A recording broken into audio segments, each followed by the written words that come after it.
Greetings, beautiful nerds. Welcome to our 11th session of our new mini-series, Our Flag Means Doom, exploring the homebrew world of Odromia. I'm excited to continue this journey with this lovely band of heroes as they sojourn through this world, encountering all manner of new and exciting adventures, all aboard their schooner, the HARETRIGGER. But who better to introduce themselves than our wonderful crew, starting with Blanche. Hello, everybody. I am Farm Grown Nerd playing our interesting Captain Blanche. On again, off again, Captain. Yeah. Depends on what day it is. If you like this, then you should check out the other stream that I'm on called Looking for Legends. It's on @CreatorBard on YouTube and Twitch, I believe. Brash Briggs. Hey everybody, it's Andy, also known as ValveMac010. You can find me under that username on TikTok, on Instagram, on Threads. And today I am coming back to return playing First Mate / Co-Captain? Captain in Training? Captain in Training, Brash Briggs. Pandora. Hello, everyone. It's Emma Moscow, Emma Romama, Emma Moscow _VO, and I am returning today as not Pandora, but just simply Dora, the half-orc wizard. And in terms of other things, you can catch me and Dandy in a fun new show coming out.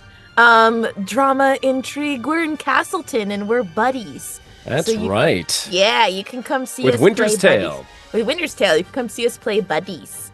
And already we Siblings. had our Siblings.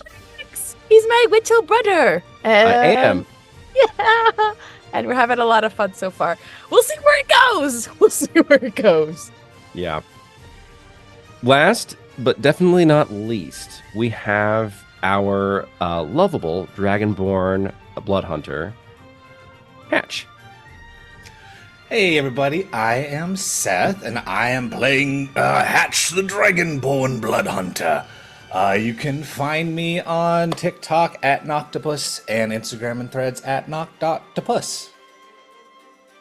And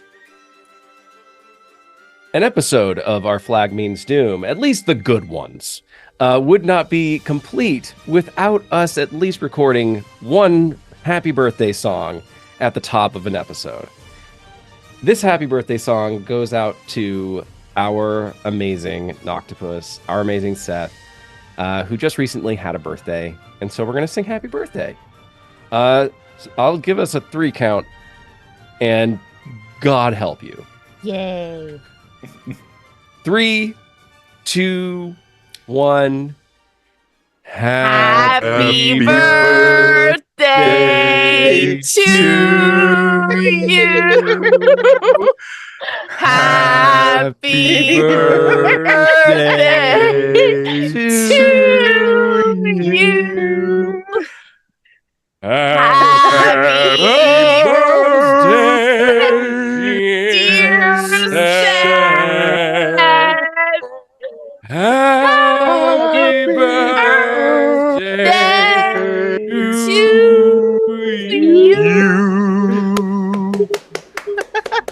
Thank you all. Transfer to me your power. Well done. What do you mean? Well done. A deal has been made. A deal has been signed. I had no hope of getting through that with a straight face. None whatsoever. None whatsoever. I was really And- trying. That was like maximum effort. Latency And is of the course, true equalizer. as always, I'm your friendly neighborhood dungeon master, Andy, aka Mr.DanDyDM, and I can be found on TikTok, YouTube, Instagram, on all the other socials. If you happen to come across this episode and you enjoy it, please go all the way back to the beginning to see how we got to this place. Where, I don't know if you watched the last episode, but we're stuck in a bag. We're in a bag, in a pocket dimension, with maybe a beach episode happening. Who knows? But also, if you enjoy this, you should also consider watching some of the other shows I DM for, like Shadows of Ashkelon or The Survivors of Ashkelon, all of which are a part of playlists that you can find on my channel. We do, of course, appreciate all of you who have liked and subscribed thus far. But without further ado, let us dive once more into our flag means doom. Hatch.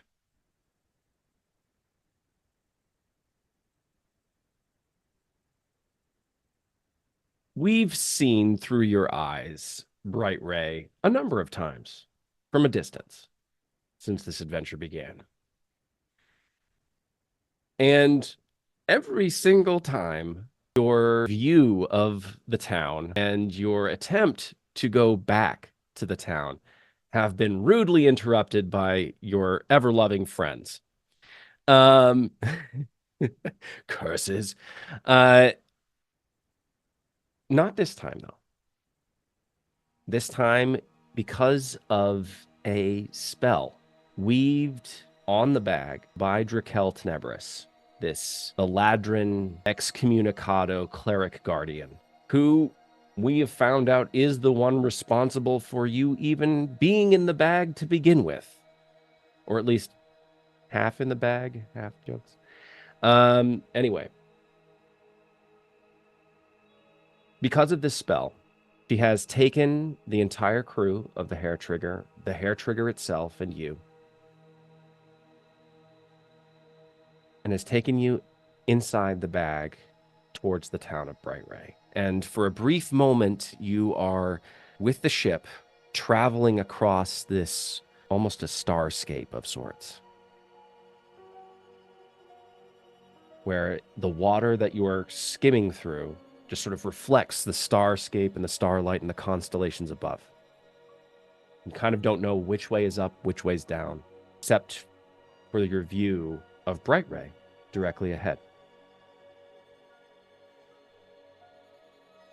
As you approach, you see it. The perception is weird because it's like the entire town is in its own little bubble inside of this dimension, which means that you can sort of see how you can't really see the sun, but the sun itself is sort of playing through the different phases of the day and the light that shines upon the town of Brightray. You can see it, and there's like brief moments where the clouds sort of obstruct the view and it sort of dims for a second, and then you see the town return to a brilliance once more. And you see people of the town of Brightray. Some of them fishing off of the dock, some of them playing along the beach, others still putting out a fishing boat into the water with nets. You see off in the distance into the town tavern. You see the many different houses that sort of dot the landscape surrounding it. You see certain individuals that immediately come to mind as people who you remember and know. What thought is running through your mind seeing this? There is a part of Hatch that is ecstatic to see the town again and, also still be alive to do it. I think that part of him wants to just jump ship and swim the rest of the way. Like that kind of energy that comes from a puppy that's too excited when their owner comes home. They don't know what to do with their body. Then there's also a greater half of Hatch that is holding it down because he knows that circumstances around him being here could destroy a lot of the spirit of this town once they eventually learn the truth. Ship is getting closer. It's about like 100 feet away from the dock. Where are each of you?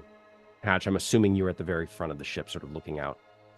Where are each of you in relation to the boat itself? Blanche is standing on the wheel, just typical feet braced on it, and just. Okay.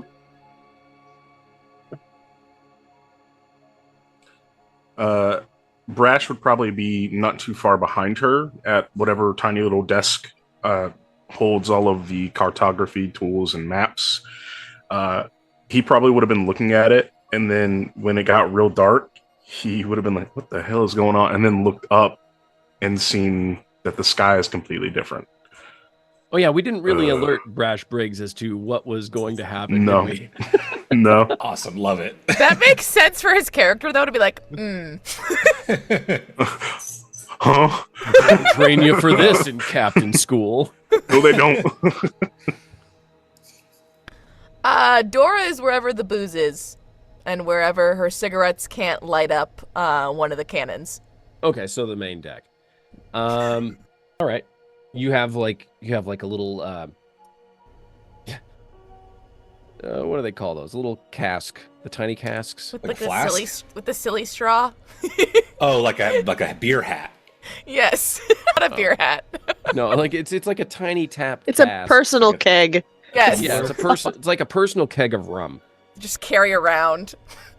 No, it's like it's just sitting there, and it's like the community cooler almost. It's like you just come in, you tap it, you get a shot, you walk Oh away. yeah, I'm sitting by the rum cooler. It's canon. Google says it's called a pony keg. Oh, That pony. sounds. Well, I say it's called a rum cooler, so It's called a box of Franzia. Draquelle is standing next to you, Hatch. And she looks down at you. Or she just looks at you. You're about the same height. And see a slight pained expression, as this is also the first time that she's been back to Brightray since all of this happened. And she looks at you and she says, I do hope that there are ears to hear in this town, and that I'm able to, through whatever power I possess, set things right and hopefully make things a little bit more normal for you, even though you, and she gestures at your arm, your mechanical arm. Yeah, there will be ears to hear, but there are plenty more eyes that see. If you have another disguise, it might be for the best. Hearing that, she immediately just takes her hand and wipes it across her face, and she once more takes the visage of the other cleric guardian who you've seen her take this guise before. And it's that of the person of Jael Lachey, who is a cleric guardian that you've heard her mention. And do not worry about the arm. In this line of work, you are prepared to lose things. At this point, that the people on the dock have fully recognized that there is a ship coming in, and they all sort of just look up, and they all seem overjoyed to see a ship, but not in like an overly excited way, like they haven't seen a ship in like hundreds of years. Like, oh, it's a ship. It's cool. Oh, nice. And you see some children running down the dock, right up to the edge, and they're just like, oh, it's a ship. It's a ship. Oh, Daddy says that's called a schooner. That's called a schooner. And he's like, no, it's a frigate. No, it's a schooner, Daddy says. I don't know why they all sound like Dobby, but anyway. It's a schooner! Kid was right! I was getting Charlie bit me. Daddy's giving Charlie a schooner. Charlie is free. Anyway, that won't make the cut.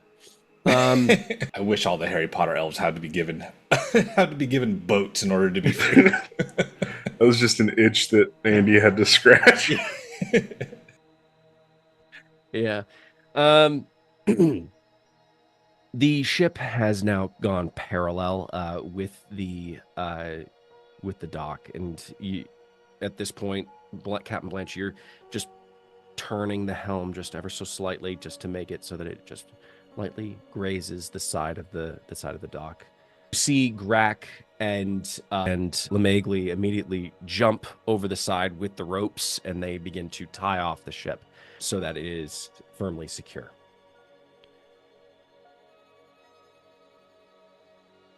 All right. Well, we're just gonna stay aboard or go ashore. When you say that, I think Hatch realizes for the first time that his feet have been locked firmly in place, almost to the point of aching, where it's like he's been rooted to the spot since we entered this bag. Yes, I suppose we should depart. Probably the first time they've seen another ship in quite a while. They'll have questions.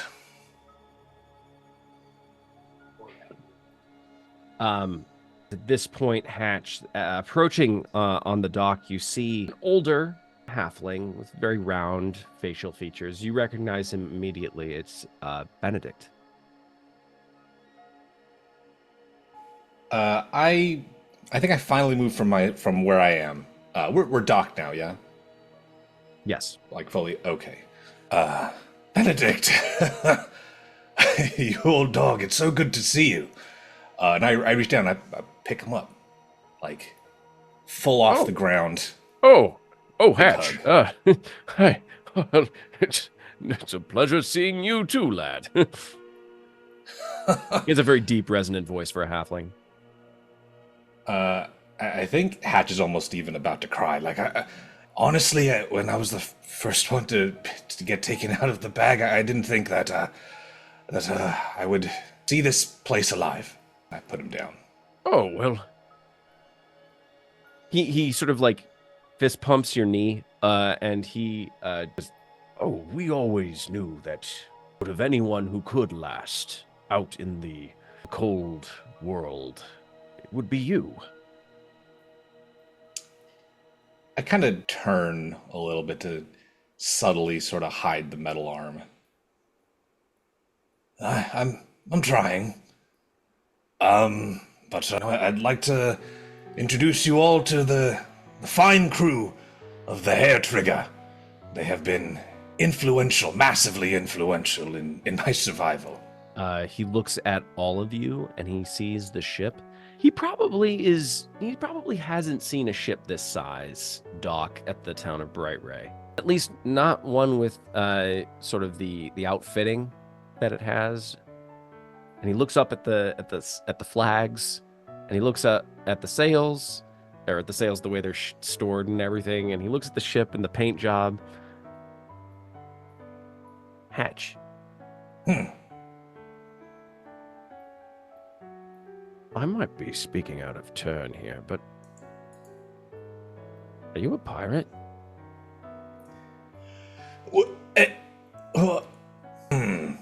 What is a pirate?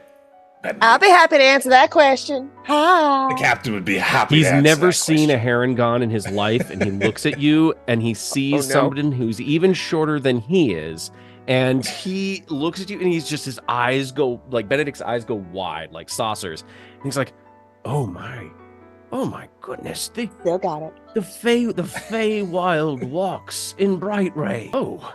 That's where I'm from.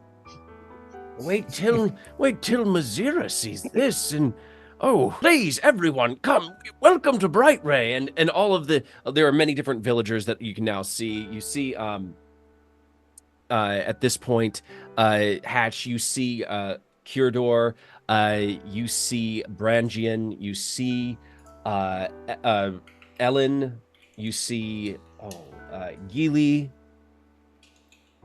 Frowena. You see all of these people that first welcomed you to the town, but you haven't seen Mazira yet.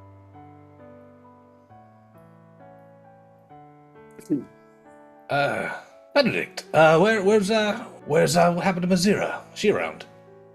Oh, she's at home. Yes, please, everyone, welcome. We'll put you up at the tavern. This is most excellent. We haven't had visitors in here forever. So please, yes, everybody, Hatch has returned, and he's brought pirates. And he like the rest of the town, just Benedict is he's considered to be very much a fatherly figure in the town, like very paternal. Everybody trusts him.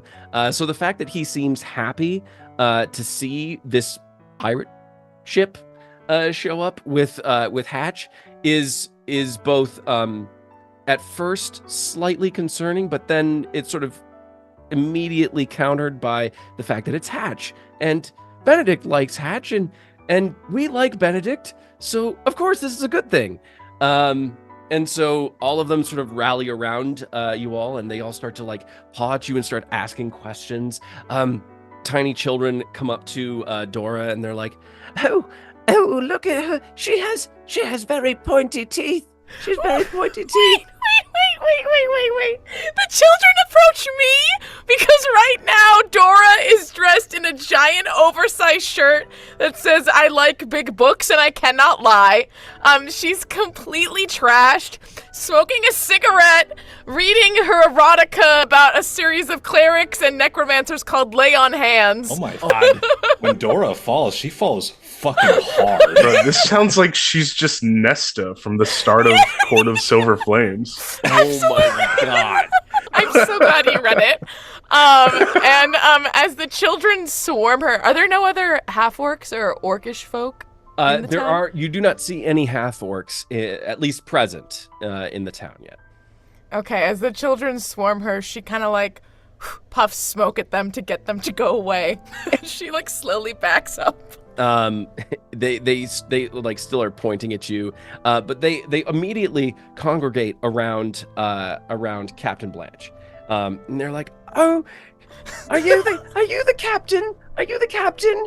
Are you the captain of this vessel? Oh God, yes, I am. Okay, you're all very nice. Bye." She does the 15-foot bunny hop like out of the kids to start running as fast as she can. This is very much just kids going through the process of trial and error, trying to find the person that is the most comfortable with them. I was just gonna say, at that moment, could I like kind of make my way to the entrance of the gangplank? I would imagine I hadn't like gotten too far off yet. Mm-hmm. I'll be like, "Captain, I got a few questions. When did it turn night? And where exactly he's the one you are want. we? What's going on?" So at least from where you are now, at you're anchored, tied off at the dock, it does appear to be daytime, but it's the weird thing where it's like, you know that there's a sun, but you can't see it.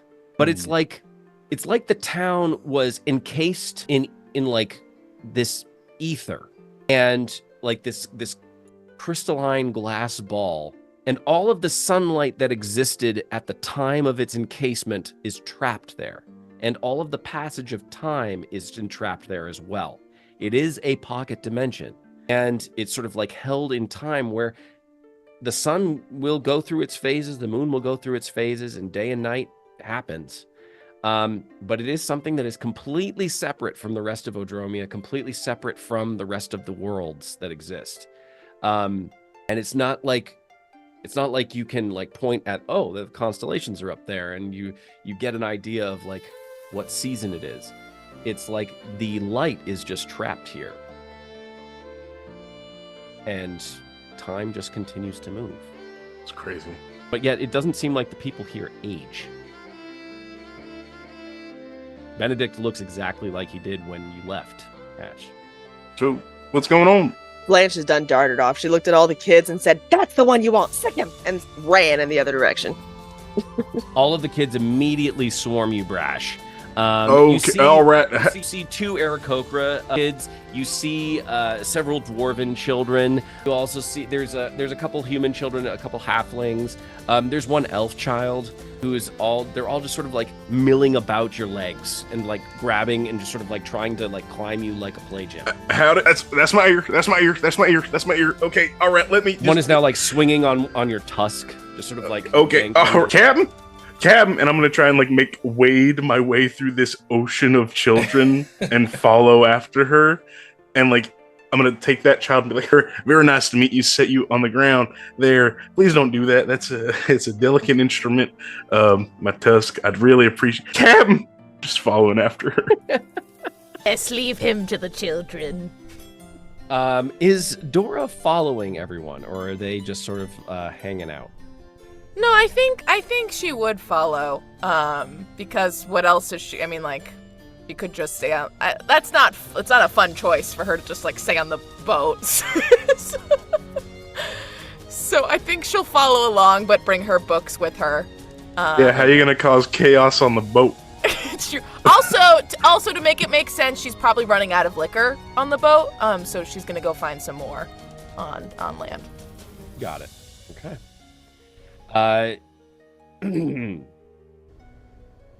You all make your way towards the center of town. It looks, in terms of a town, it is fairly small. So it looks like there is, in the very center, there is very much like a town square where there is the tavern, which is sort of like the central focal point of the village.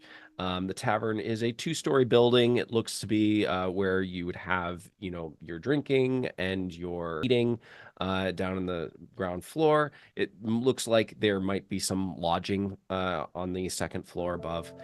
Surrounding this, in the first ring of this village, it looks to be several shops, all conducting and selling variety of wares. There is a potion store. There is a but like not like health potions. There's just a variety of different kinds of potions that they sell, different elixirs. You see a bookstore. You do see that there is a very rudimentary looking blacksmith armorer. And there is a type of like foodstuffs, like a fantasy Trader Joe's. There's a weird guy manning the checkout counter in a Hawaiian shirt. It's really weird. Then in the second ring of this town, there is the just residential homes that all sort of have not a white picket fence, but they all have like their own lot of land, and they have they're growing vegetables, they're raising animals there. Like each one has their own plot, very sort of idyllic. It is a very quaint, happy, for all intents and purposes, from what you can tell, originally a seaside village.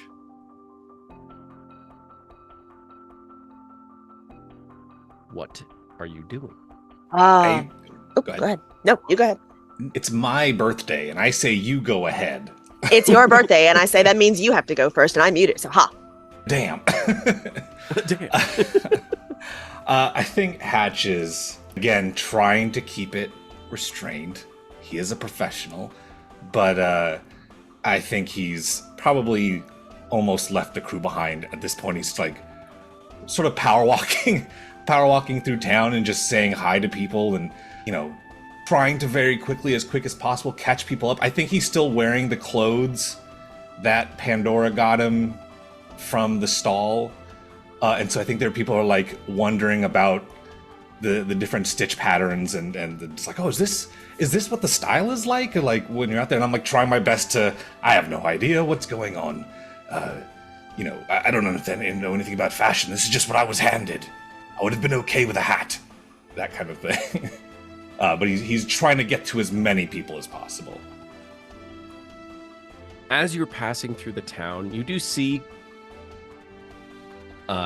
near the tavern area, you see a collection of 3 individuals who you recognize immediately. As you see a water genasi, who you recognize to be Lasco. You recognize a mountain dwarf, Roganir, and of course the giant Aarakocra, Thomas Big Tom Raspberry, Roslin. They all seem to be whispering to each other, sort of giving you the side eye as you make your way, sort of surrounded by the throng of these different individuals that have welcomed you into the town of Brightray once more.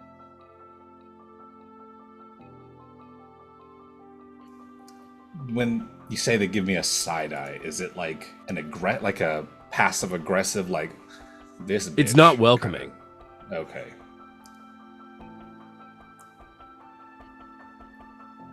Who pissed in your Cheerios? Yeah, who Master Chief Visor pissed in your Cheerios? That's not gonna make sense to anyone.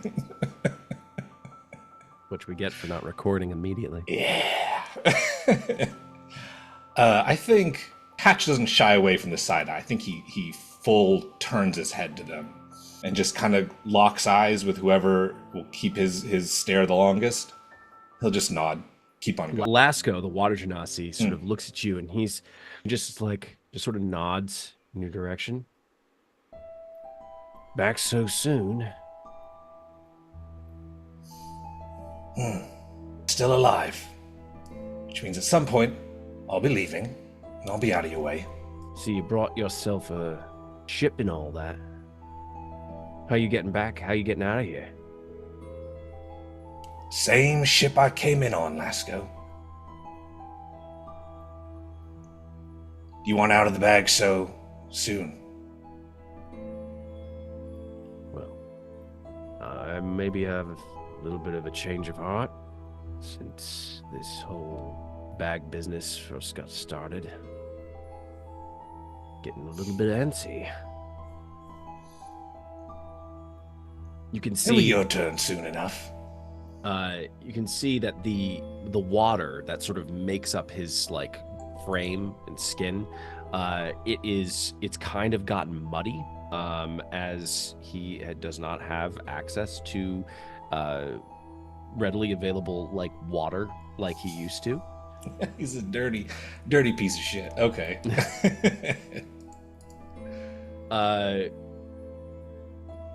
Roganier looks you up and down, Hatch, and he notices the arm. So the outside world isn't as friendly as you thought it would be, eh? How'd you come by that then? I'll have you know, I already faced off with some major players. Once it's your turn out of here, you might lose a lot more. Huh, he shuts up. Big Tom Raspberry just sort of looks at you and he grabs you. He comes up to you, Hatch, and he grabs you in this massive bear hug. And he's like, "Okay, brother, real good to see you, my man. Oh, wow. We've been really," claps you on the shoulders, and he's like, "Really good to see. We really missed you, Hatch. Really happy to see. Hey, drinks are on me. Yeah, let's go. And he just sort of like guides you, like very much like Big Brother, like arms you towards the tavern. I think that breaks some of the tension. Just like, Tom, it's good to see you, son of a bitch. Blanche is like cutting daggers at the water genasi, like, fucking eyes on you, you asshole. Everybody has made their way to the tavern. The person who is hanging back the most at this point is Draquelle. Even though they are taking on the different guys entirely, they do not look anything like Draquelle Tenebris. They are still holding back. The townspeople all sort of begin to gather, and there's like this big, cheer that has gone up, and there's like, Hatch! Everybody, guess what? Hatch is here! Look at this one! He's back, everyone! He's back! Drinks all around, everybody! And at this point, Frowena, she's a female human. She is the proprietor of the tavern, and you see she's looks to be about in her mid-50s. Has sort of like cropped, braided black hair and very gray eyes. It has sort of this, rough tan skin. Not tall by any means, but has a very, very pretty-ish face. And she looks at everyone and she's like, okay, everyone. Yes, we're all very, very happy. Our Hatch has returned. But let's remember now. Let's remember the deal that was struck. Let us not forget, he did come here and he looks like he brought some friends. And that means he probably will be leaving us again. So while we're very happy, this is a wet blanket on the crowd right now. This is not welcome news at all. Like nobody needed to be reminded of like the pact that was struck. The fact that they've been stuck in this bag for forever. but yeah, everybody come in. Let's drink up. Yeah. And Big Tom is just like, okay, everyone. Yeah, we heard what Frowena had to say, but guess what? Hatch is back. Hatch, drinks. And he immediately like pushes everybody, starts to like manhandle everybody into the tavern. He's not as tall as you, Brash, but he's sort of like, he's got that big man energy. And so I can respect it. yeah, like he very much is like, he has like these just giant plumage. He's an eagle, like a bald eagle Aarakocra. So he's just huge. And he has sort of like with his massive wingspan, he's sort of just guiding and herding everybody into the tavern. Oh, you know, just because I haven't gotten it from you. What is the name of the tavern, Seth? The name of the tavern, Yes. obviously, I have the name. That name is Fire Sticks. Fire Sticks. Excellent. Um, Like fireflies? Yeah, but they're sticks though. The sticks, though. yeah. So everybody has you've been brought into the inside of the Fire Sticks Tavern. Farwina takes up her space behind the bar. There is a younger female there, who is also looks to be about maybe 19-ish, like half elf.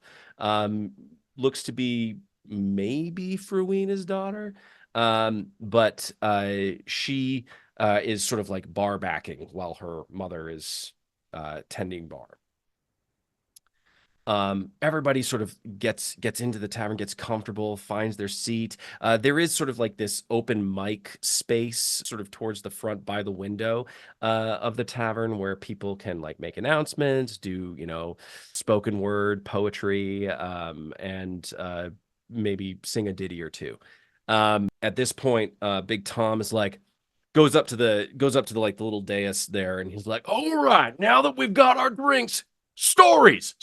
And he's like, story, and he's like getting the crowd all riled up for Hatch. And he's like, sort of, come on, bit brother Hatch, come on, let's get you gotta have some tales for us, my man. I think Hatch is a little embarrassed that Tom is really hamming it up with the spotlight. But Hatch will take his mug. He'll take a big swig of it and he'll go, right, so the first thing I heard when I got sucked out of the bag is this sort of muffled screaming and yelling. And as soon as I shot out of the bag, I ran head first into the first mate here. And I gesture over at Brash. That's correct. You kicked me right in my face. Sort of dragon kicked him right in the face. Total accident. Never saw it coming. And you took the entire crew prisoner, right, Hatch? You took them all prisoner, and you made yourself captain, right? That is exactly what happened. And she just slaps him on the side, like, go along with that.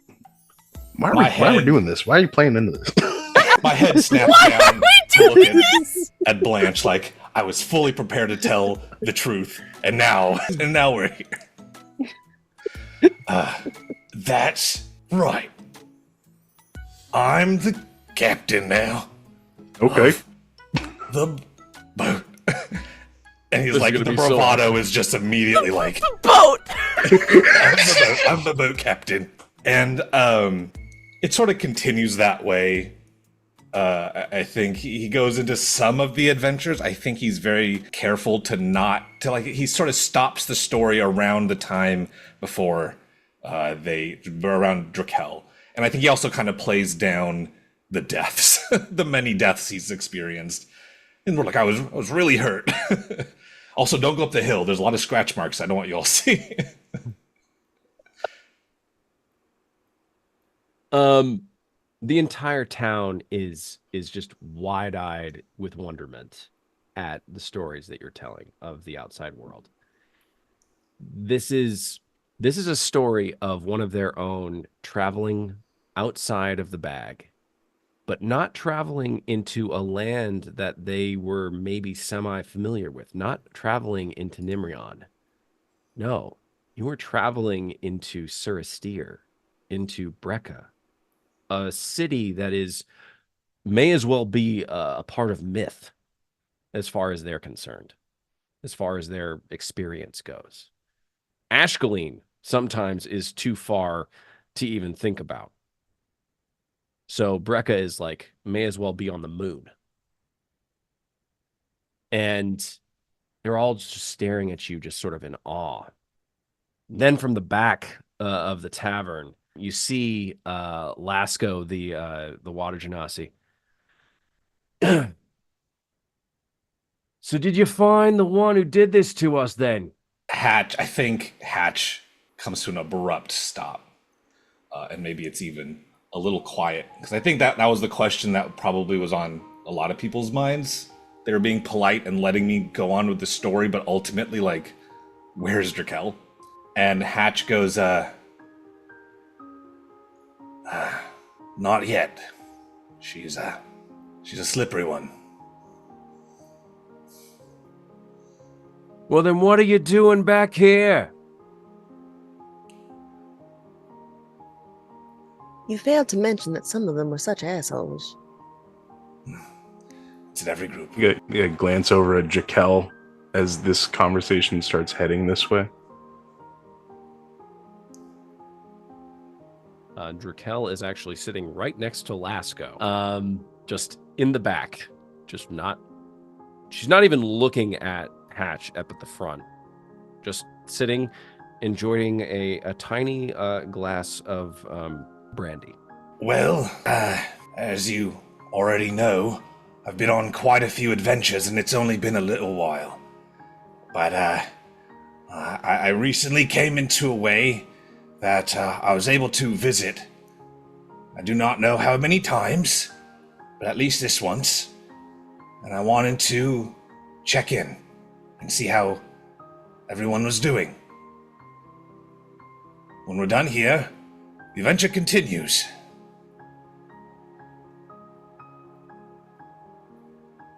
The whole tavern is quiet, like crickets quiet.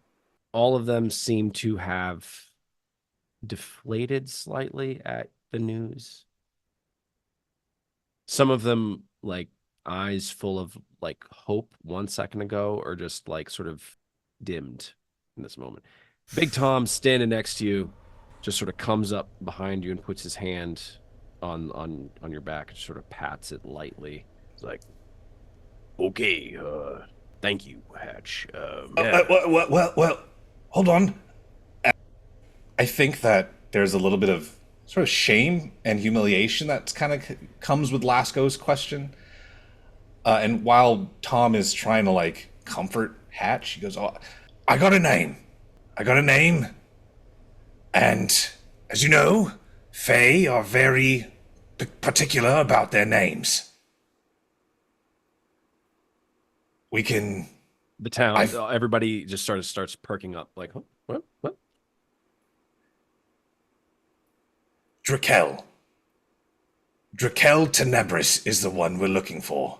Benedict he just stands up from his chair, and you see that in all the hubbub and commotion and the Tom's loudness, Mazira has sat down at a small little table with Benedict, and you see Mazira, and you sort of see just sort of the very stern face that she has, but also just sort of very, very maternal and protective.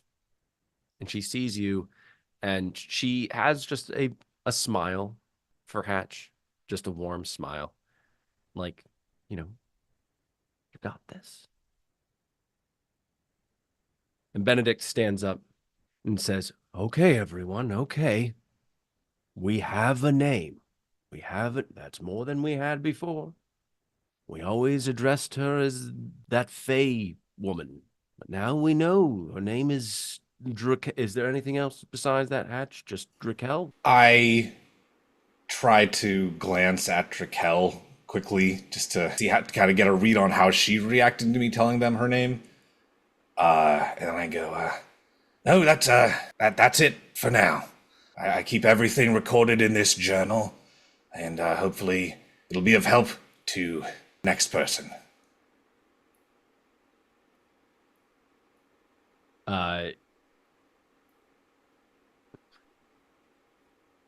Roganier stands, he's also sort of standing in the back, but on the opposite side. He just sort of looks at you. So why don't you tell us how you lost the arm, boy? The arm. Yes, talking about this arm. Trying to buy some time while I think of a lie. Oh, come on now. Hatch, don't sell yourself short. Come round, everybody. I'll tell you exactly how it happened. We were set upon at night by assassins. 2 of them snuck down into the... And she'll go into the whole story. Hatch breathes a huge sigh of relief to not be the only one story to a group of people. So she jumps on top of the table, is everything. No embellishing at all. This is 100% the truth. This is exactly how it happened. I don't know if you'd go into all that. There would be some embellishment. This is Blanche we're talking about, but it's mostly just in a way to make it sound as epic as, I would say, humanly, but just possible. No outright lies, just artistic license. Yes, exactly. Got it. Okay. Standing on a table, hand motions and everything, doing her best to really sell the story. Give me a performance check. Thank you for not making me do that. A performance check. Can I give her inspiration? Sure. What does that do? I forget. Or a D... Plus D8. Yeah. Artically Okay. inspired.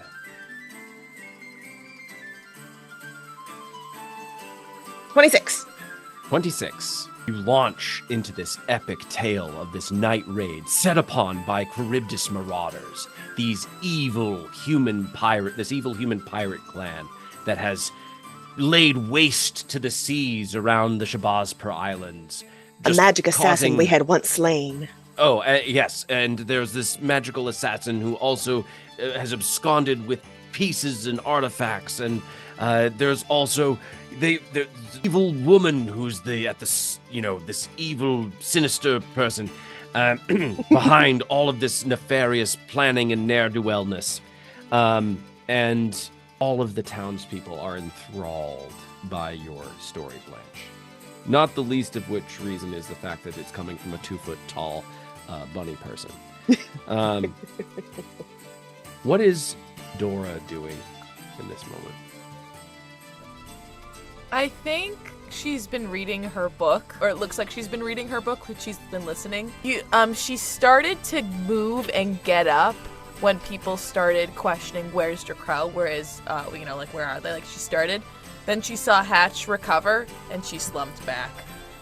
So she's just, she's just reading and not really just taking in the atmosphere.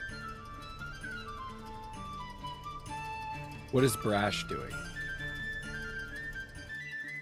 While Blanche was talking, Brash was probably just laying down like a little dramatic overture while the story was going on, just like diddling on his nose and like pulling out the drum at one point, and just like and then it was Shiv and some other lady, and I just bring like a boom, like a big dramatic like boom on the drum.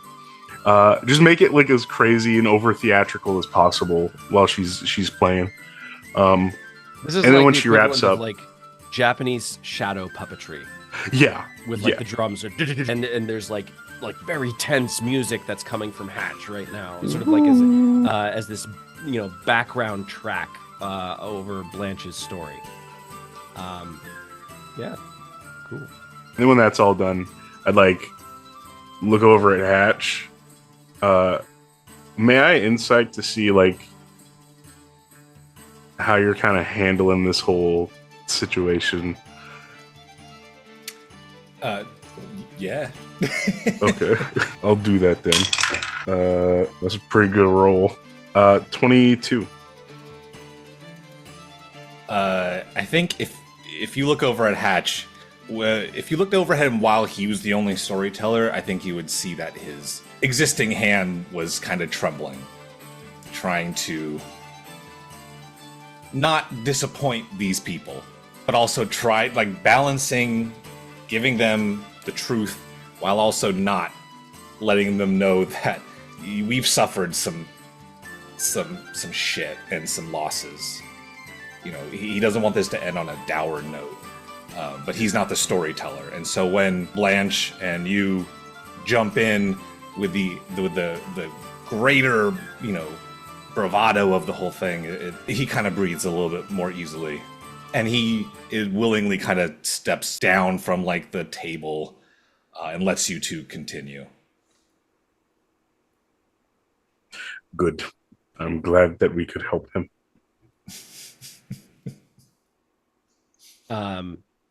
I will say, given the role and given the dramatic storytelling, Hatch, you get a point of inspiration. Oh, thank you. Birthday inspiration. It's When at this There's a point, candle on the die. as the story is coming to a conclusion, Hatch, you see Draquelle get up and leave. I will make note of it, but I will give her space for now. Rowena looks at everyone and says, "Well, lodging is on the house. Please avail yourselves of the rooms that we have upstairs. We have made up the beds for everyone, and please, we will have food sent up to your rooms shortly. But yes, please find your rest. I know that the town. I'll speak to the elders, but I'm pretty sure that we're going to have some sort of festivity for you tomorrow afternoon. Either here in the town square or down by the beach." For Ween, I cannot ask. That's too much. That is too No, much. it's not. Stop that. No, it's not. It's a party. All right. Take it. Okay. All right. Don't look down as you say that. Never mind. I think the crew could use some R&R. I don't know what R&R is, but okay. And It's a new term. It's a sailing term. So at this point, about, I'll say 75% of the people who came here seem to be relieved to see you, Hatch. They seem to be swayed by your story, swayed by the epicness of its telling. They're also just happy to see you return.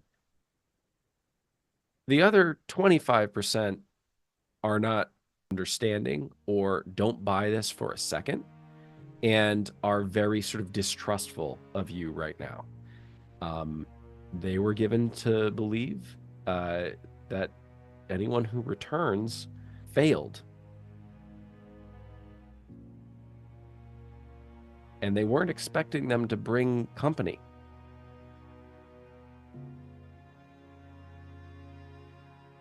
And so they do not necessarily look on this moment kindly, because they're not entirely certain how you got back here.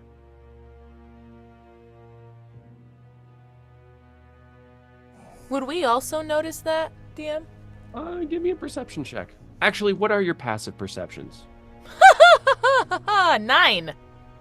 No, you don't. 11. Well, Brash, you notice it slightly from the ones that are immediately around you. You don't necessarily notice it of the entire group. Blanche, what was yours?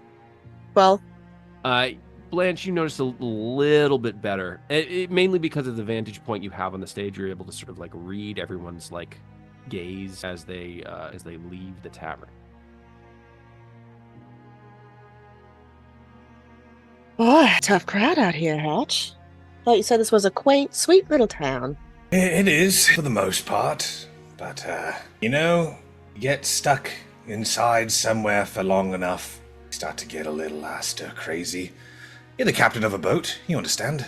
Keep that down. Oh, sorry. You're on a boat a lot. Those boys were being jerks. You gotta get a leg up somehow. It's fine. I do not like writing promissory notes that my ass cannot cash. It's not a promissory note. You have all the trusted members of the crew. They'll go along with it for a little. You worry too much. Let's get you a beer. Come on. I didn't even say anything. But To echo her point, Hatch, we have your back. It's just, I don't like that one. And I'll like kind of try and subtly like gesture over to Lasgo or Lasco. I very not subtly. Seems like he was very antagonistic from the second we kind of showed back up. I honestly like to see him go through a half the shit that you've been through and come out on the other side unscathed. Like that's just ignore him. Believe me, I do my best to, but I have to sort of take turns patting you both on the back, one after another, just because of the height difference. I appreciate. I have to jump and then squat, and then jump and squat. You doing burpees? Yeah. But thank you both up there. I was not prepared to relay this story in person to these people. It was a great help. No trouble whatsoever. There's one solace. Oh, No, go ahead. you can go ahead. It was literally nothing important. Okay. Neither is mine. I was just gonna say that while they were talking, I was getting everyone beer. Okay. In the midst of you procuring drinks for everyone, give me a perception check. Oh yeah, I'm really good at that.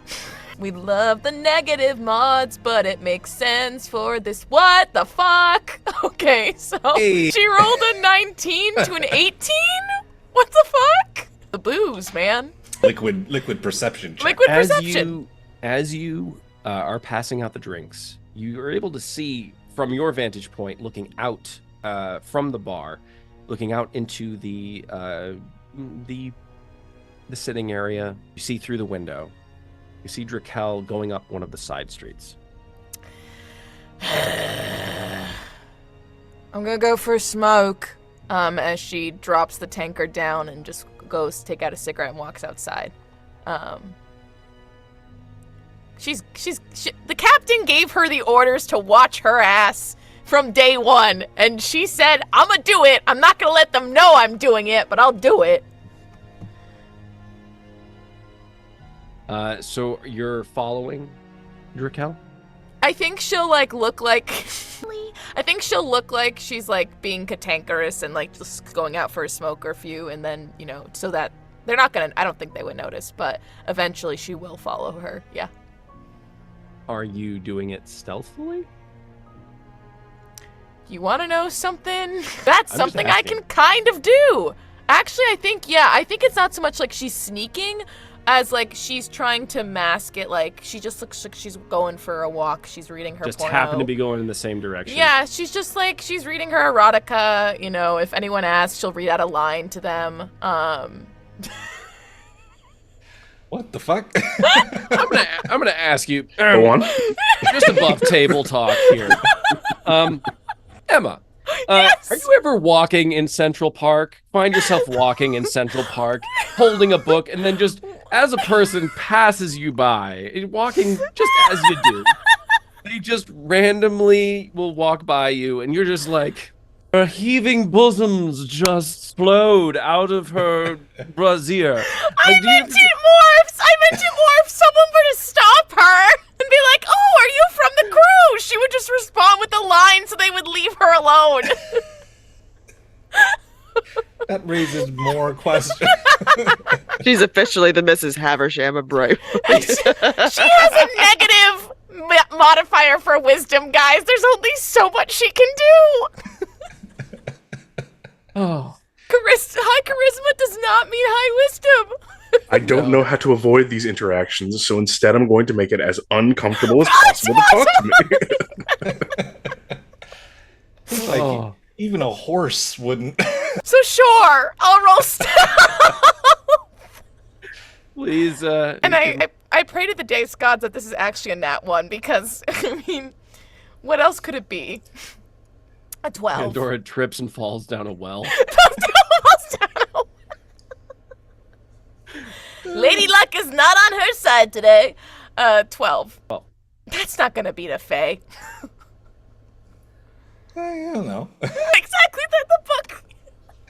Well, okay. You're walking, sort of meandering, like cigarette in one hand or cigarello in one hand, just sort of as you sort of like, it's like a very meandering like gait walk. Yep. You're not really beelining it for them. They continue. They do not seem to notice you. You're sort of hanging back at about 50 feet. Oh, Jesus, Draquelle's... We're both spiraling. We're both on full downward spirals if she didn't notice that. So, yeah, I think she'll... So she hasn't noticed me. Is she stopping Doesn't or is seem she to still notice, walking? no. She's still She's walking? still walking. Okay, then I'll just continue to trail behind her. Just wait to see where her end destination is. Because I assume she knows this town better than... She knows it at the similar way that Hatch would. So she's curious to see where she ends up. Okay. You meander like this as Draquelle makes their way past the first ring of the shops. And they continue and they go up a side street and then they make their way through the second ring, through the homes, past the homes, into the open fields surrounding Brightray as it sort of steadily goes further inland. Hold 1 second. It's at this point, Dora, as you're trailing behind Draquelle, or at least the Jael Lachey version of Draquelle, you see them going up onto the hills that surround the town. Very much with an intentional walk. Dippa dippa dippa doo, this sounds like a time for me to do a spell. But I can't because they're all attack ones. Wait, we gotta rest, right? Shit. Okay, real quick. Spellbook, where are you?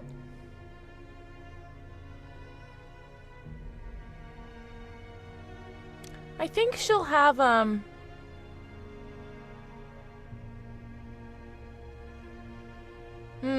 never mind. I was gonna do, what's it called? Identify, the magic, whatever that first level spell is, but I'm gonna leave it. Okay. I think she's just following. Yeah, and because she's not, especially when she sees her with purpose, she's like, what fuckery are we going to get into now? As she reaches the top of the hill, you see her turn in your direction, and she sits down. And she looks at you, and she just gestures for you to come hither. You see, like, she kind of abruptly, she wasn't expecting her to turn and sit down, and she kind of closes the book, like, pockets it behind her, pulls out her pack of cigarettes, and offers one as she sits down next to her. Draquelle removes Jael Lachey's face, and it is once again her own face. No, thank you. I'm trying to quit. It's not very fun, is it? As she blows up into the air. So, she looks around in this somewhat abandoned, I assume, just like empty field.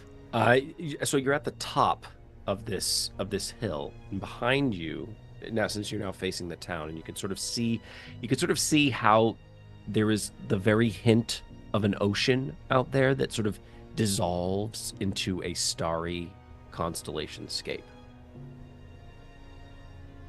Behind you is a dark forest where you really can't see the end of. I can't look at our group chat right now, dear Jesus.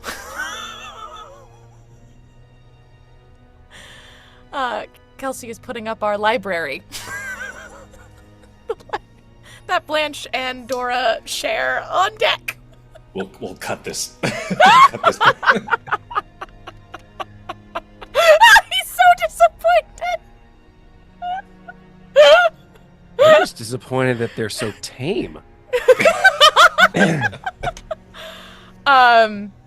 Back in the present moment, Pandora will exhale another puff as she'll look over to Draquelle and say,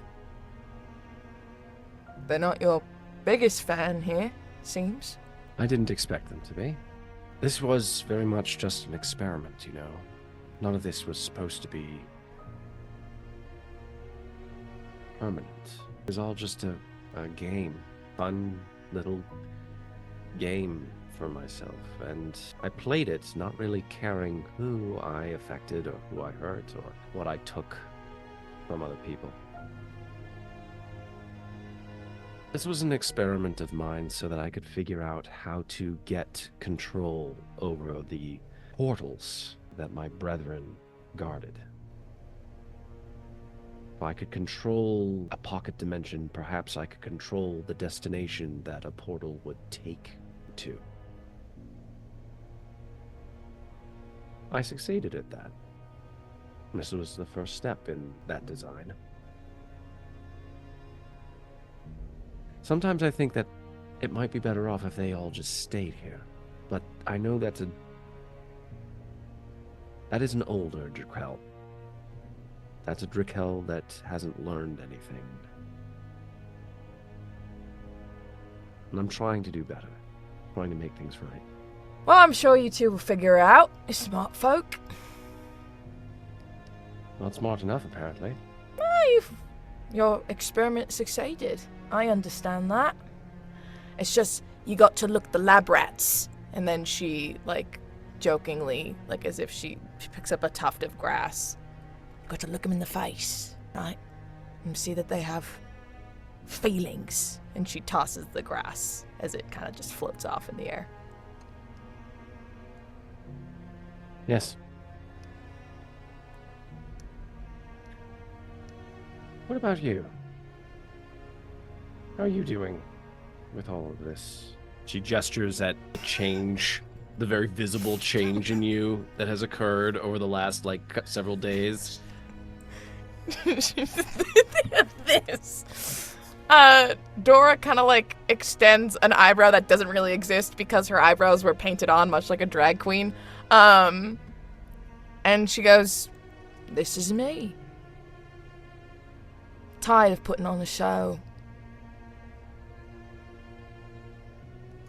I'm beginning to hear the Shadowford Ashkelinian coming out of you right now.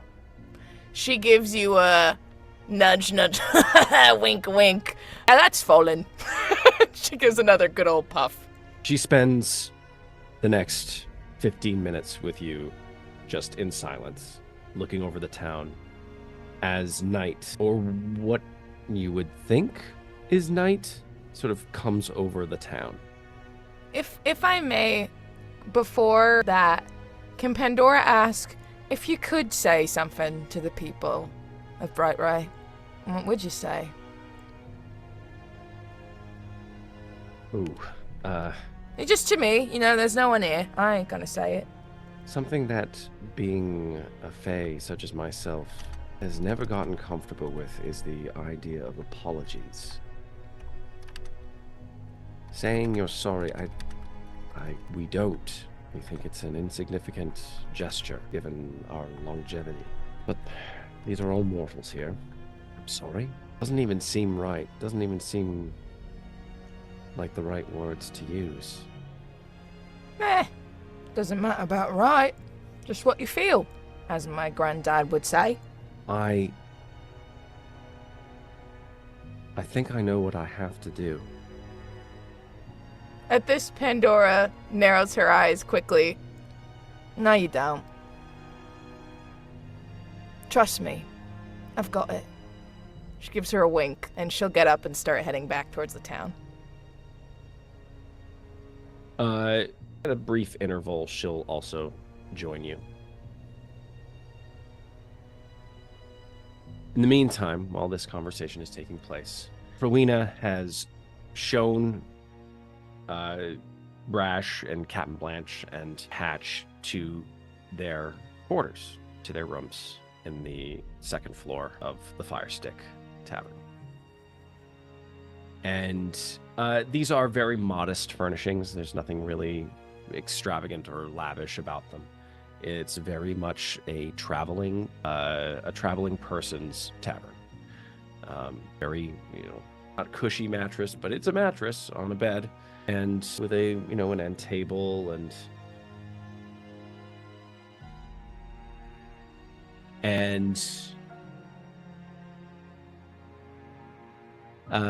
after a period, Dora, I'm assuming you're going back to the tavern. Yeah. She'll flip to her book as if she's almost to the end, like she's been reading it engrossed for so long. That's why she's been gone. Ferwina brings you to your room. All of you have separate rooms. What are each of you doing as night finally arrives? Captain Blanche, we'll start with you. Blanche actually walks back out to the ship, and she's just going for a midnight swim. That's all. She'll leave her coat at least on the dock, and she'll just float in the water and look up at the stars at the appearance of it, anyways, and just pondering things to herself. I think a couple of hours, maybe, when her toe beans start looking pruny, she'll Pruny toe beans. pruny toe beans. Do rabbits get pruny tobies? I don't know. I hate rodenti. Captain Blanche does. It is a relaxing night swim. It is with no major event occurring. You see just the faintest glow of what might be a moon of some kind, sort of hanging above, but you can't see it completely. The light, the silvery light of it is sort of illuminating the water around you. She'd be probably thinking about her cousin, actually, given that fact. But yeah, after a couple of hours, she'll just head back in, briefly consider trying to hunt somebody down for the night to drag back to her room and go, tomorrow's another day. Oh. I don't like the word drag. It's very hard for me to imagine a 2'2" person dragging anyone anywhere. She could, though. For that, I totally believe she could. Brash would probably, once he had everything settled in his room, he saw the kind of like open mic area, and he would have probably ventured back down to the bar to like kind of look at it. And for a moment, he considers playing, but then he kind of just thinks about the last time that he got to play on a stage, and that was with Florencia, and his heart's kind of aching a little bit because he didn't expect a connection that strong to happen so fast.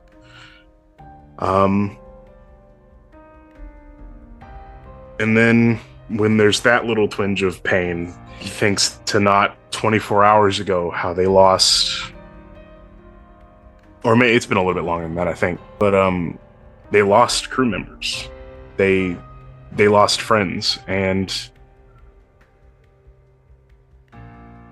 the area seems like it's a little jovial in the bar, and Brash knows that anything he'd play right now would totally bum people out. So instead, he'll just kind of grab a seat at like the corner of the bar, and just a couple of, well, maybe three, the bigger glasses, if you don't mind. I'll say when, if you don't mind. Rowena gets you a glass, and actually it's more like a tankard for you. She fills it up. Hatch. This is a little surreal for Hatch, being given a room in the upstairs from the tavern, because he lives here. He has a house, and so to sleep in an inn in the town where he owns a home is odd, but at the same time, he doesn't really feel like he can go home. He something about him does not want to step foot into his house until this adventure is over. So I think he sets his pack down in the room, kind of passes by some of the other crew, says hi to them, make sure they're doing all right. And if it's all right, I'd like to join Brash for a drink. Just a late night nightcap. Yeah. And so when I hear Brash order a drink, I put up a finger. One for me too, if you don't mind. Verena brings you a tankard as well. She pours it just the way you like it. Thank you. I'll take a seat next to Brash. First mate. How's it feel to be home, man? Doesn't, if I may be honest, really feel like I'm home. Feels like I'm at the next part of a long journey. I'll be home when the journey's done. But how are you holding up? You do what you can. It's tough, but we can find a way to claw back. I've never known the crew of the HARETRIGGER to shy away from a challenge. I'll give you a little smile. We kind of just find ourselves into challenging waters, if I'm being honest.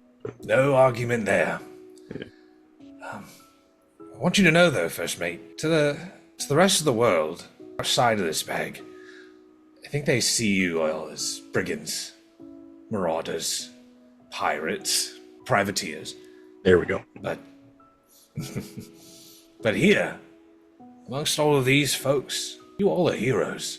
It's got a nice ring to it, I can't lie. The crew of the HARETRIGGER will always be welcome, once we get them out of here. And we will. We will. We have To the future. a lot ahead of us. To the future. You guys spend the next several minutes just drinking in silence. This exchange taking you both in different ways. And after it, there's this brief nod, and I'm assuming you head up to your rooms. Okay. It's at this point that you notice pruned toe beans McGee over there, striding very, very damp rabbit, walk in, and followed very closely by Dora.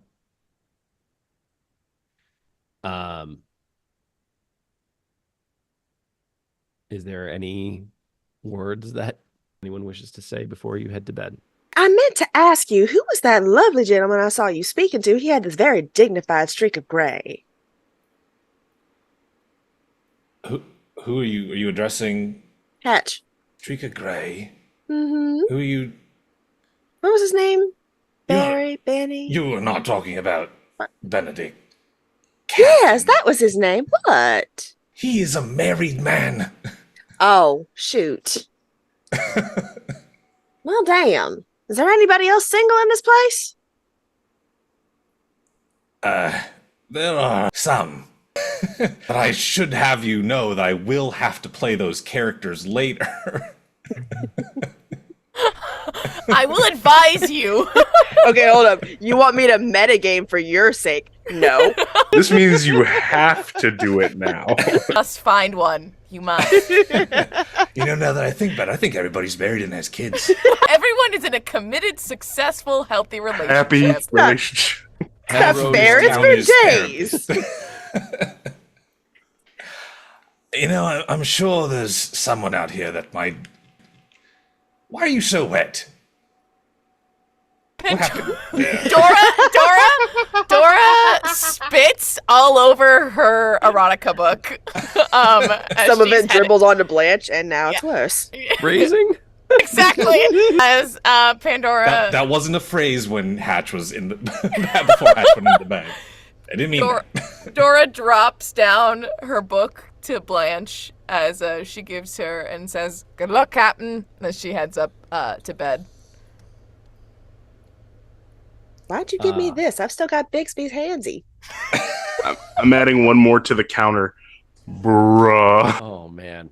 I warned you this tone of this character before I brought it to the campaign. That's all I'm gonna say. It's as it should be. I went for a midnight swim. What do you want from me? I'm sorry, I'm a little wet. I have to go get a towel. So, unless there's any other conversations that anyone wishes to have, you all head to your rooms, and each of you prepares to go to bed in the way that you do. This is interesting. This is the first time, not on the ship, of course, but since you left Brecca, where you guys are sleeping on land, separated from each other. And it's interesting because it gives you free time to think about all of these different moments that you all have shared. The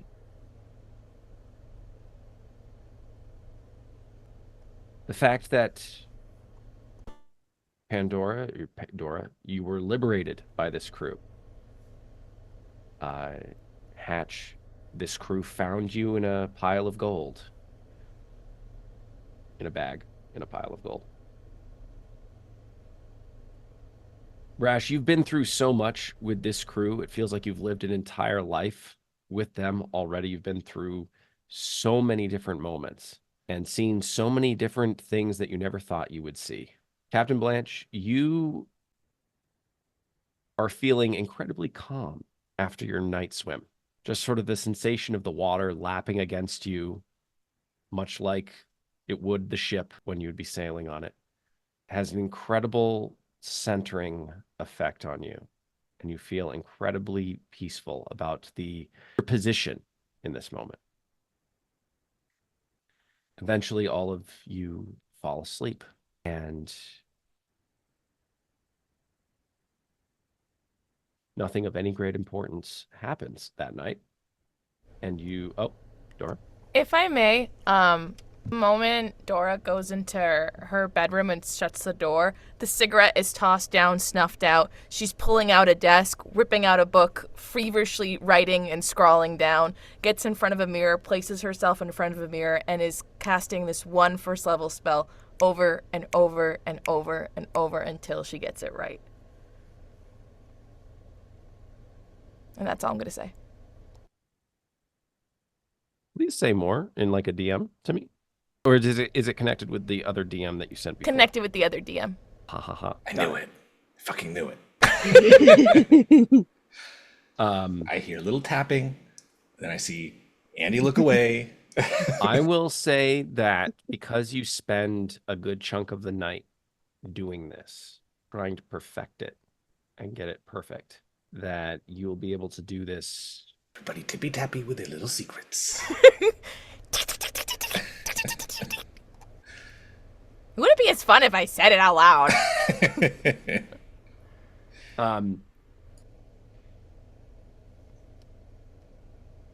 I'll say that when the time comes, actually, I'll say this to you in the DM. I'm not going to mention it out loud. We'll never know. Leave all of this in. Let everyone know about your secrecy. Yeah, nod at each other. You sit on a throne of lies. Y'all wanted chaos. Chaos doesn't always have to be loud. And on that note, we will take a break. And we're back. The night passes uneventfully. You awaken the next morning, save for that one thing that Dora did. And I need you all to give me a perception check. Oh dear. My. I'm most highest thing. Is this a smell-based perception? It is. Hey. Can I investigate? Oh, that's a 0 from Hatch. That's a, yep. No, I got advantage, so it's a 7. Oh, I got 17. I don't know why, but my perception rolls are ballin'. It's a 14. 14, 17? 18. 18. Hatch, we're exhausted, so you're not even fully conscious. You're not fully roused yourself yet. The rest of you, Brash, it smells all of the smells that fill your nostrils right now as you awaken. It smells like the most exquisite comfort food being cooked right now, coming from wafting from the floor below, up from the kitchen, up the stairs, into your rooms. Every single one of you, your senses are awash with just flavor right now. We'll immediately get up and start heading downstairs. Okay. For Weena, you see them just cleaning the bar. She sees you come to. Oh, good morning. Good morning. Good morning.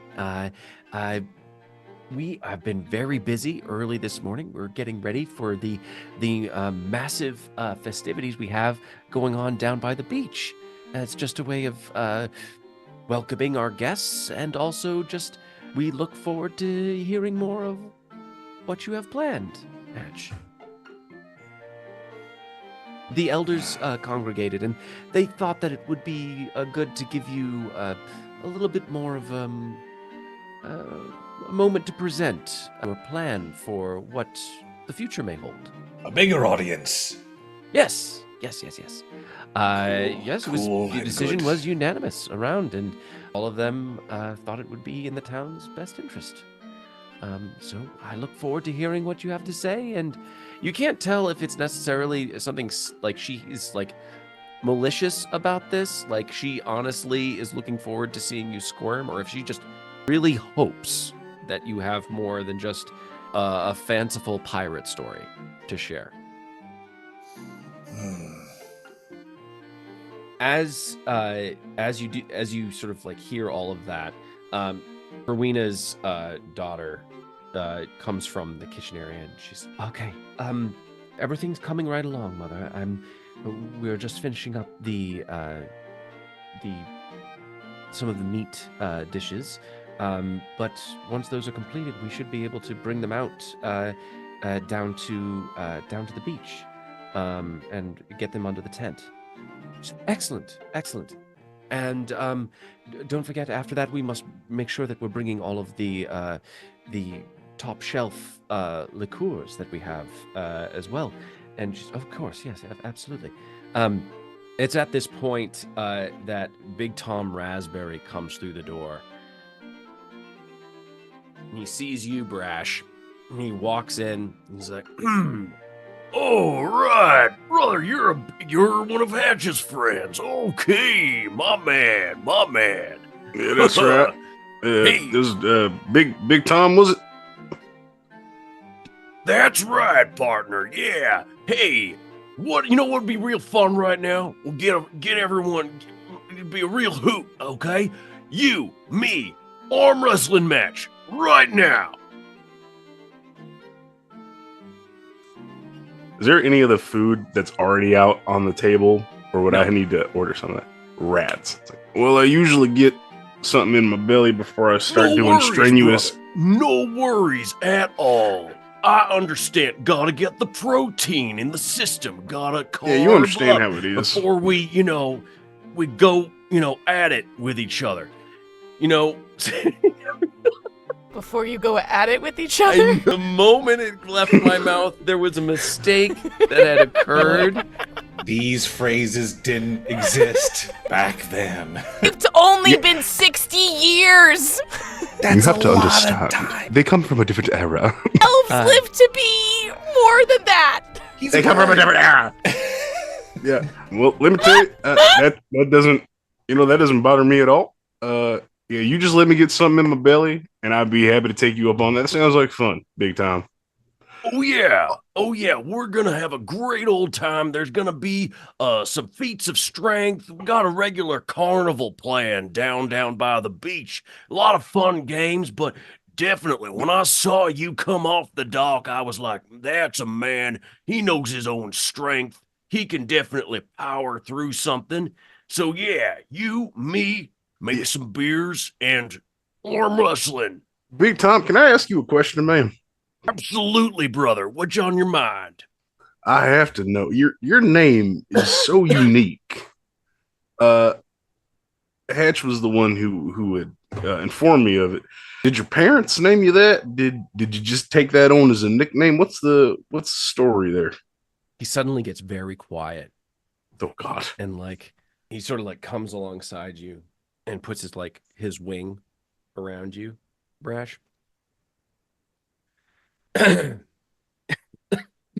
kind of like glance at the others, like not in abject fear, but just like a help. Are we all down there?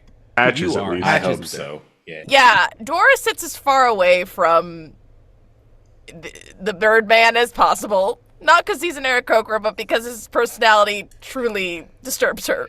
With Big Tom in this. I don't think Seth wants Blanche anywhere near Big Tom. I didn't say Big Tom was involved with anybody. I just didn't want you to go around with Benedict. So he just starts to just whisper. He's like, I used to just go by Thomas, but when you're out on the road and you're performing for a lot of people, I mean, you look like a musically inclined individual. You like to perform, and I am. you gotta work with what you got, right? And I've always been gifted with this fine, broad frame. Indeed, So- you have. ma'am. And he Go on, Big Tom. um, Well, when you have a frame such as mine, I'm sorry. Hold on. I will not apologize. You brought the frat boy. That is her bread and butter. As he Yep. takes that sip, Get it. he's like, "Yeah, no, you of course take your time." Dora gives you a thumbs up from behind the book. you got to work with what you got. You got to work with your advantages. And so Absolutely. I fell into the wrestling arena, and I was very much I was very much a traveling wrestler. Been to all parts of Nimrion. That was before I got, wrestled into this bag agenda thing. And I guess if I were to ever get out of this bag, I feel like I maybe go overseas or something. Maybe see what the circuit is like in Surastir, the Dream Isles. Maybe I'll start a circuit of my own if they don't have it down there. Would I know of any wrestling circuits in Purpley or any parts of Surastir that I've been to? Not in Purpley, but No. that they've got fighting rings and they've got different shaped arenas that exist in Brecca and in some of the other coastal cities. Well, there's always a shot, man. Sorry, you can go. Nope, I was just saying he's a wrestler. That's it. He is a wrestler. There's always a shot, man. It's good to have a dream, and you know what? We'll get you out of here eventually. It's gonna happen, and you're gonna be able to. I understand what it means to have a goal. So you seem like a passionate individual. I'm gonna get back to this over here. I'll meet you down at the beach, and we'll have that arm wrestling contest. All right, brother. I'll see you. I'll see you down there. Yeah. Yes, And, yes, you will. All right. He walks out of the tavern. It is See you 9 later, in the Brash. morning, y'all, and he smells like a bar, and that's saying a lot because we're in one. Climb him like a tree as she cheers to Blanche skedaddling out. Yeah. You're a bad influence. Dora waves her book as if it's a fan. I would never. I think you can do better, Captain. That's just my opinion. I'm sorry. Betta, how long have we known each other? I'm long enough to know that I think you could do better than. I mean, he seems nice, but like, why am I doing this? You don't care. I want to roll an don't care. insight check. Bullcrap. She actually does. She stops and like kind of considers like levels of gaze at him. Where is this coming from? Okay. Come on. You've been mean to me the majority of the time. Please be nice. This isn't that same dice from before, is it? Probably. You got a natural 20. No, I didn't. I got a natural 19. Oh, man, that was close enough. Ooh. Insight -1, so 18. Okay. It's at this point, Sorry, I'm just- really quick, Hatch, you stumble down the stairs after, just sort of waking up, just sort of groggy from a very, very restful sleep. Morning, Captain, First Mate. I see this weird stare going on between the two of them. It's sort of like, Oh, sorry. Sorry, just real quick. If Pandora is also down here, I think it very noticeably I do not address her. Morning, Captain. She says off in his direction and then goes back to reading her book. Anyway, Blanche notices that the majority of the time that Brash was talking to Big Tom RASBERRY, love that name, you're a genius, Seth,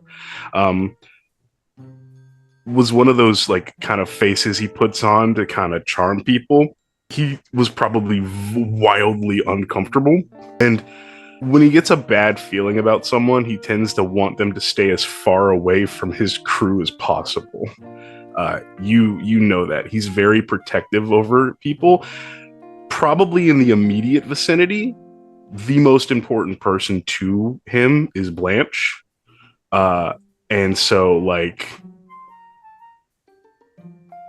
she could totally have him if she wanted to, but Brash wouldn't like that for her. She doesn't like him for her. Let's just say that. Oh, you care. That's so sweet. Of course I care. I've been on this ship for like what, 2.5 years? Longer than that, maybe. Yeah. We've also stopped by quite a few brothels in that process, and never once did you ever speak up. Why now? Are you kidding me? What? I've spoken up plenty of times. You just leave before I can say anything. Well, it's not my fault. You don't talk fast enough. How come I didn't I'm hear you? hungry. I'm gonna eat something. Me too. Bye. Oh! Yeah. Dora claps with her book.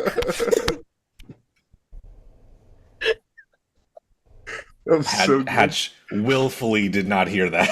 By force, the sheer determination, did not hear that. So does Blanche leave then?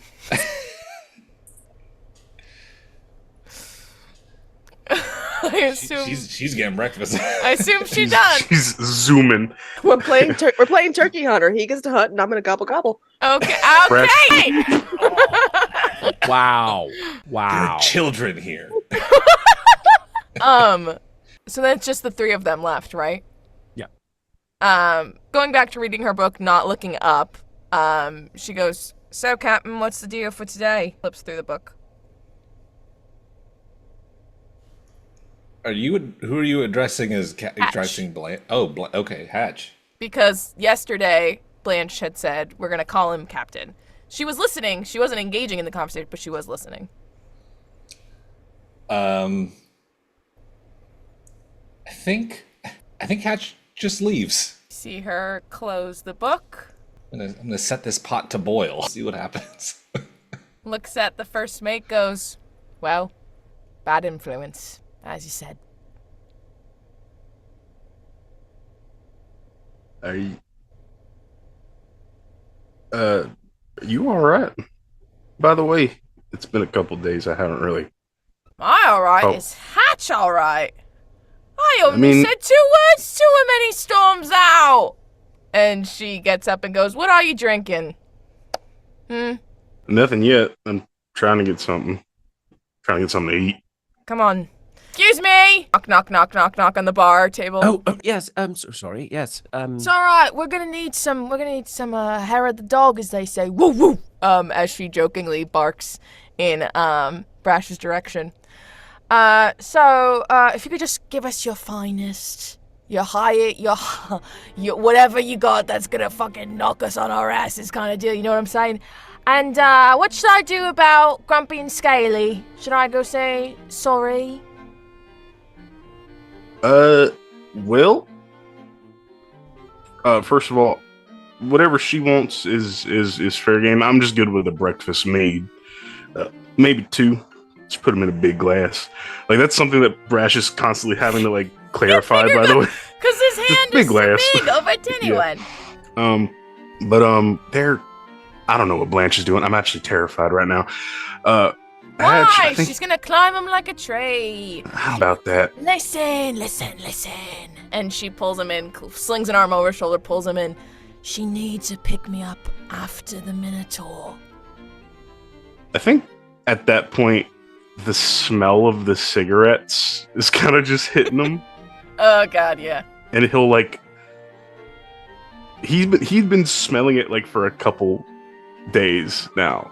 And, like, then it hits him, like, oh, that's where that's coming from. Yeah, and she doesn't use gum or anything to hide it. Nope. Seriously, are you okay? You see her give a good clap to his shoulder, lean back and go, "This is why you're the first mate. Always taking care of us." You didn't really answer my question, though. So, about Scaly, I would think he'd be happy now that we're back in his little hometown. Brash will kind of just, like, turn towards her, like, full-on arm on the bar, like, full facing towards her. Pandora. Dora. What?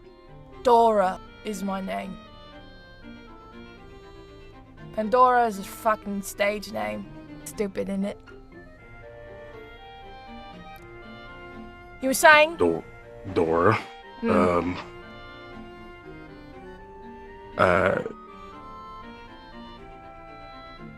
I'm sorry. What are you sorry for? What you apologizing for? You ain't done do me no wrong. I kind of snapped at you the other day after everything went down. Oh, no. It's good. It's alright. I mean, like, you were right.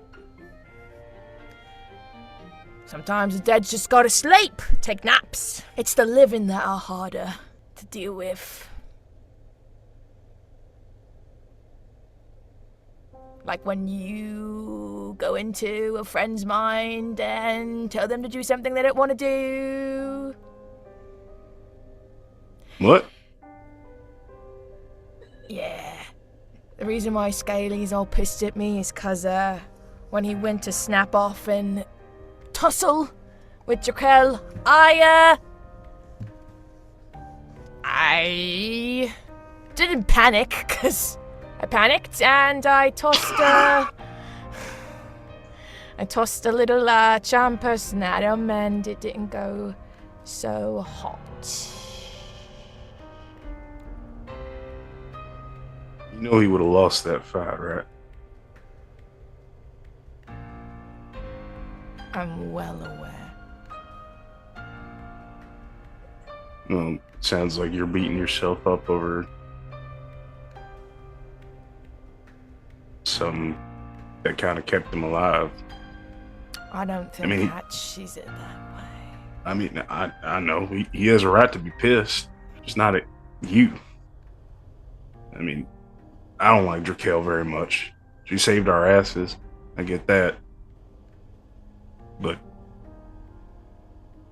so have you. And you didn't put him in a bag.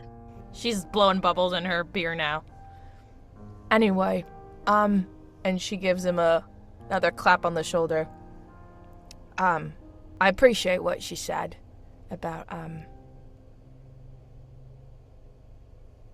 I just appreciate you calling me out. You forget when you're not around the living that grief is a heavy thing. But today is a beach day, and she's gonna just give you like a nice little shake of your shoulder pads. It's a beach day, and we're going. Are you gonna play something for us? I will. Good. There's like very noticeably like not a smile on Brash's face. Like he is This is the first time he has had an extended conversation with you, and just from having it, it is very clear to him that something finally gave in her. And he is quite concerned. You see, she takes up her tankard, shoves her next book in the series of Lay on Hands under her arm, gives him a little tink on his bigger glass, and goes, "Play me something real nice tonight."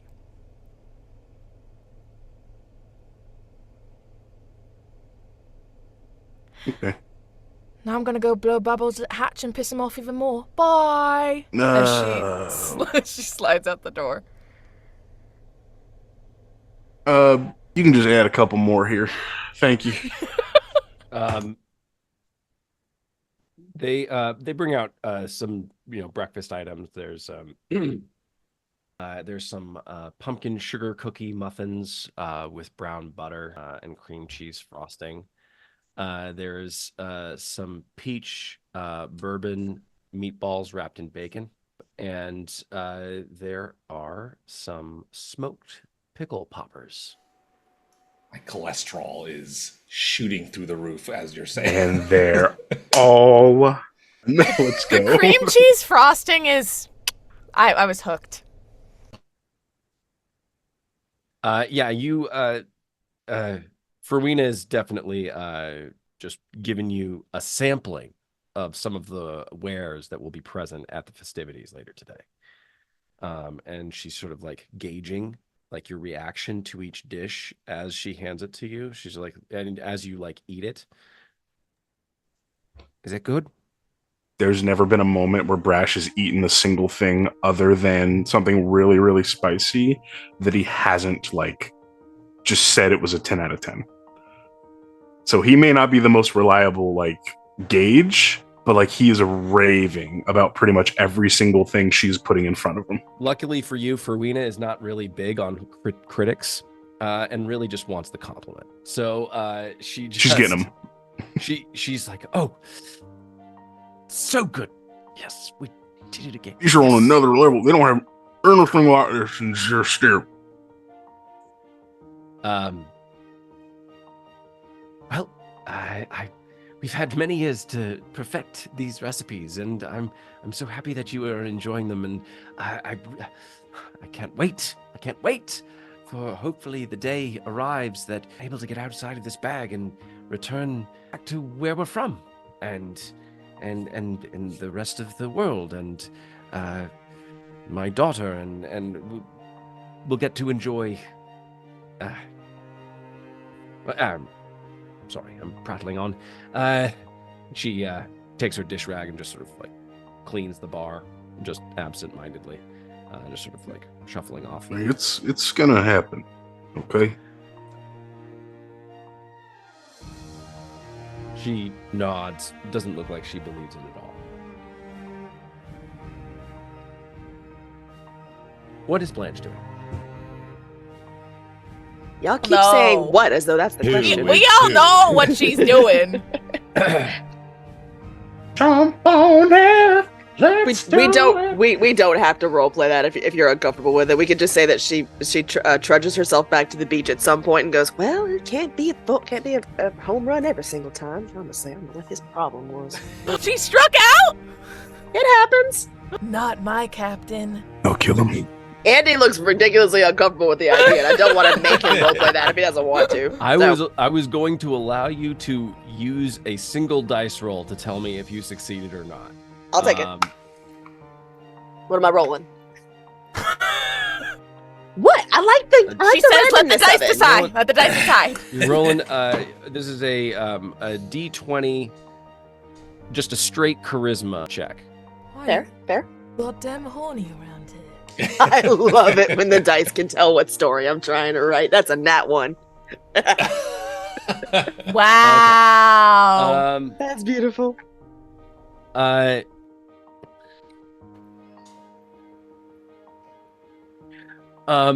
You, in effect, you find Big Tom Raspberry, this giant Aarakocra. He's not as big as Brash, but he is definitely in the ballpark.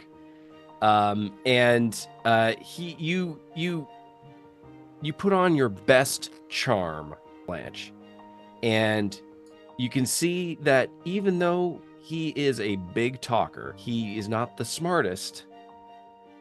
And you can see him just trying to work out the math of what you are propositioning him Oh my about. god! He's, Oh my god! He's got geometry flying in front of his face. He's like, sister, God damn it. Yeah, it wrecks my voice trying to do that. Sister, I would break you in half. What are you even talking about right I now? think- This is not safe. Not safe at all. No, no, no. Thank you. Flattered, but no. Thank you. I'm gonna go. No.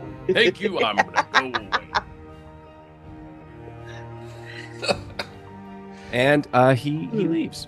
Hatch, what are you doing during this interlude between the festivities and breakfast?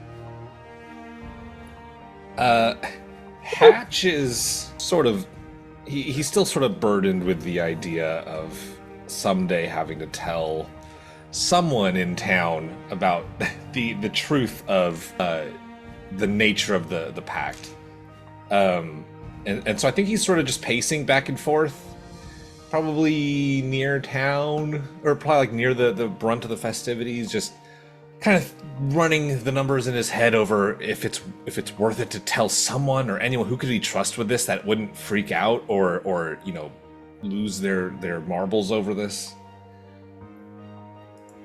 But the more people that he sees like excited about the festivities, the like the guiltier he's starting to feel about keeping it from them. Would I reach Hatch at this point? Yeah.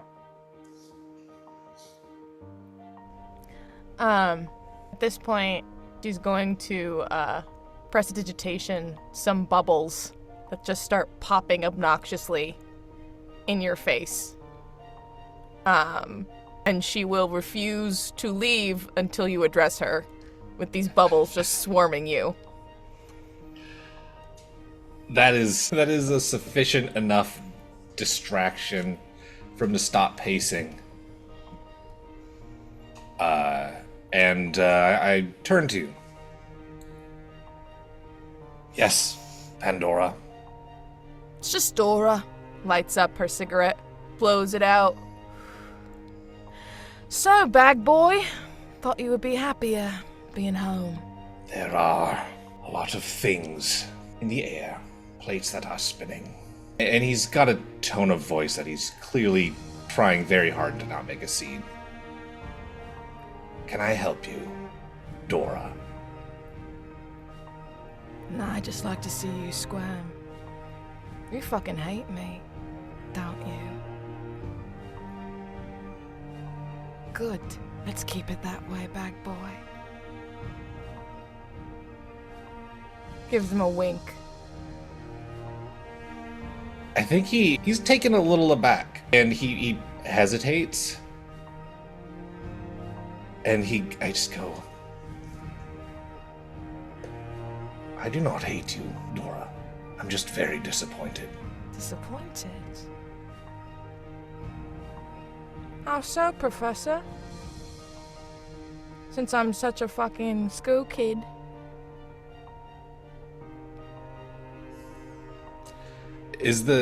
Are you drunk? Oh yeah, she's trash. Okay, can I smell that on you? Can I percept the Dandy beer? doesn't even. He just nods. Okay, I guess I don't even need to roll. It's not something that it's not something that you've necessarily noticed. They haven't been subtle about it, but your mind has been on other things the last several days. But now that you're thinking about it and you're noticing it, you're suddenly questioning whether or not they haven't been drunk for the last several days. Has there been a moment when they've been sober in the last several days?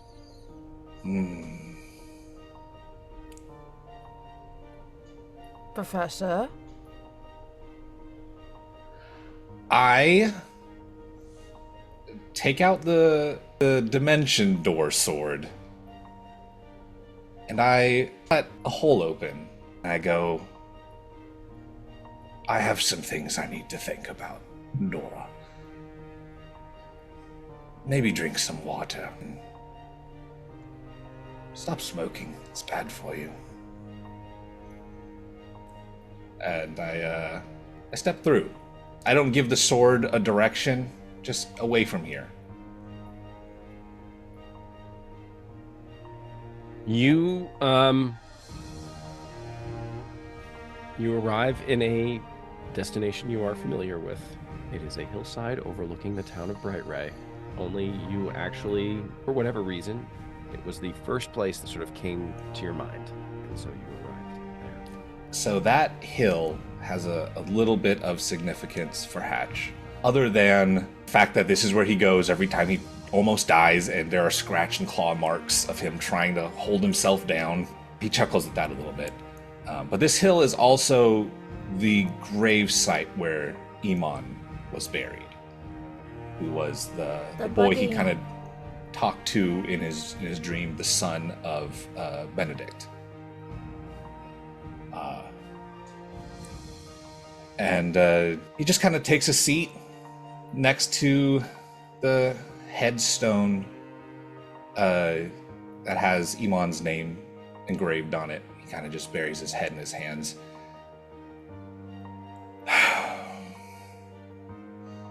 They're gonna have to know one of these days, buddy. Don't know if I have the heart to tell them. Our crew is starting to slowly unravel, and just want you to know I miss you. There's, of course, no response. You are talking to yourself. There is... Again, it's an oddity of the pocket dimension that you're in. That there is any kind of breeze or whisper of the movement of air at all. But there is suddenly a little bit of a breeze that suddenly takes and rustles the grass around the grave and blows through your clothes and through your armor.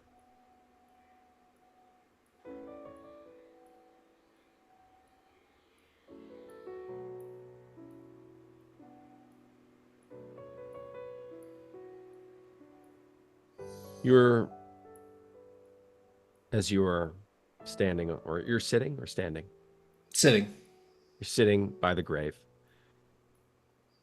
You just are filled with all of the memories of the town. How you first arrived. How Benedict and his wife took care of you and took you in. How you became something of a heroic figure in the town of Brightray, and how you found a home here. And yet there were still tragedies that befell the town well before Draquelle Tenebris arrived on the scene. But these all seem pretty small compared to some of the things that you are facing with the crew right now. And the scary thing is that they have nothing to do with Draquelle Tenebris. They are far overreaching, overarching things that, if they aren't addressed, it really doesn't matter what happens to the town of Brightray. Because there won't be a world, potentially, for the town of Brightray to ever go back to.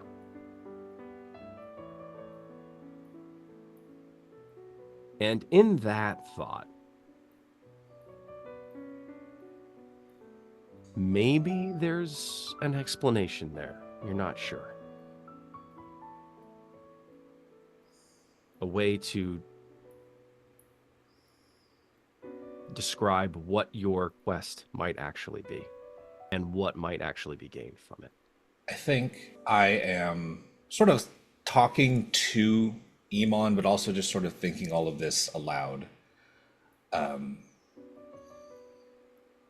And, I'm relaying the same stories that I relayed to everyone in the tavern to Iman's grave, but also telling him about a lot of the things I probably kept out, about the truth of the pact and the future, and whether or not it'll be safe to tell the town, even an altered version, that there may be more important things to deal with first. I tell him about the crew and Dora and how he doesn't know how to overcome his pride and begin the steps to healing that relationship, but he wants to. And I think after he's sort of let all of that out, he'll open up another portal with the sword and ask it to take him back to the town square. I'll pat the headstone. And I'll talk to you later, kid. As you do that, and as you cut another dimension door into the space in front of you, you hear the sword, the voice, speak to you. My goodness, you're a sad, sad, sad person. I did not expect to be getting any lip from a sword. First, who are you? We are going to be partners for the time being, so I would like to know who I am working with. Well, I wish I could tell you. I don't really know myself. I'm always finding my memories in a lot of different places. Never in the same place, always very scattered about. What do you remember? I felt like I was somebody important. Some People thought I was important, or I don't know. I feel like I was respected. And you hear the voice. It sounds like it's almost a wish or a hope that it is actually true. Well, you've saved my life once or twice back there on the boat. As far as that's concerned, I respect you.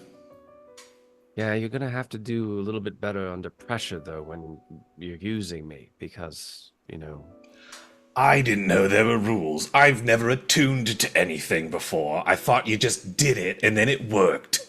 Yeah. I'm sorry. Yeah. Ooh, we've got time. Got time to work on it. Don't get your knickers in a twist. Don't tell me what to do with my knickers. Do you have a name? I don't want to keep calling you Sword. Yeah. Sword has worked before. Feels disrespectful. I don't remember. I don't think I was a sword forever. I don't feel like I was someone else. I feel like I was something else. Until you remember what that name was, I'm going to try out a few with you and see how you like it. If I stumble on anything you're fond of, then that's what we'll go with. Okay, I can do that. And the dimension door is going towards the town square, right? Yeah, basically back to where I left. I'm hoping that I don't see Dora there. No, You won't. You don't. Okay.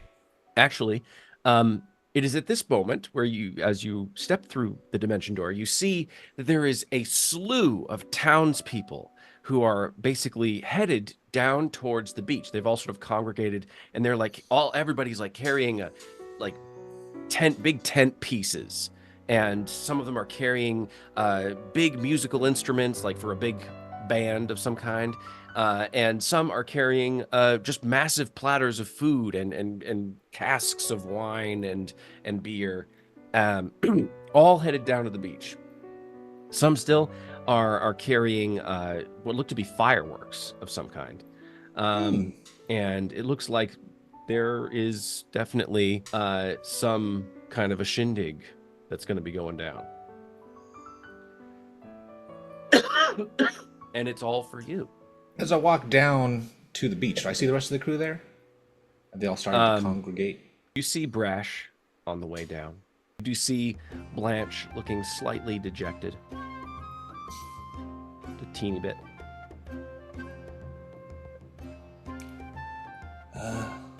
Captain, first mate, ready to party a little bit? A drink does sound lovely. Yeah. How did your rendezvous with Tom go? What are you talking about? Who said I was going to talk to him? Nothing to talk to him. I'm not talking to him. What are you worried about? Worry about your own self. Hashtag me. Ain't your fucking business. That's all I needed to know, I guess. Would you like greater detail? No. Didn't think so. Music cut out. Where is you know, I guess Dora is how she's being called now. And he looks a little sheepish. Oh. Yeah. I haven't seen her since this morning. Brash, have you? Yeah, I talked with her after you guys kind of moseyed. I'll be real. I'm kind of worried about her. I'm more than kind of worried about her, but she's not the sort that's going to be forced to speaking about anything she doesn't really want to, so I'm just kind of waiting for her to be comfortable enough. Where I'm from, a lot of the time, someone, when they are upset, will usually just wait until they stop being upset, and then we go about it as though it never happened. But this is a different group of people, and that doesn't necessarily work for everybody. It's a Filipino thing. I was gonna say.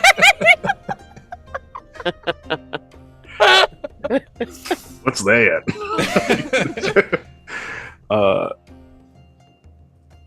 Yeah, I don't know. This is... I don't know. I've seen her bounce back from a whole lot of stuff. For whatever reason, I feel like this is Dora, but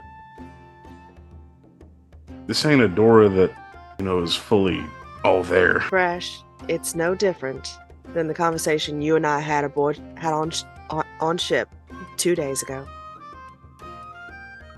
No, but that's what I mean. We talked it out. We came to an agreement, and you know, hearts started healing. That's not what's happening with her. Oh, sugar, let this be your first lesson in bravado. Nothing is healed. And she's just smiling. Okay. You and I are just fine, but it's the sort of thing that takes time. Exactly. We wait until she feels... Until it's all tamped down well enough that we can just walk atop it like the foundation. Well, now, I didn't say all that now. No, I'm saying it. You're saying it's a Let it Filipino die. thing. I feel like it's also an Irish thing. I was literally about to say, as a Bostonian, it is an Irish thing It's too. an Irish thing. Any place where a hierarchy is important You just to push it down. just You all keep push it. pushing it down. every civilization before the invention of therapy. We tamp it down, and we bury all of our Bury feelings it until deep, one of us deep, is dead. deep. It becomes the foundation for personal growth. This is reminding Brash of like a younger him and how like that used to be something he would really do. Oh. And he's like, he doesn't say this out loud, but like he's thinking, yeah, but that sucked. No. No. Brash is all emotionally Talking mature. We're like, about- oh, we run from our problems. What are you talking about? With the music playing in the background, is the party starting?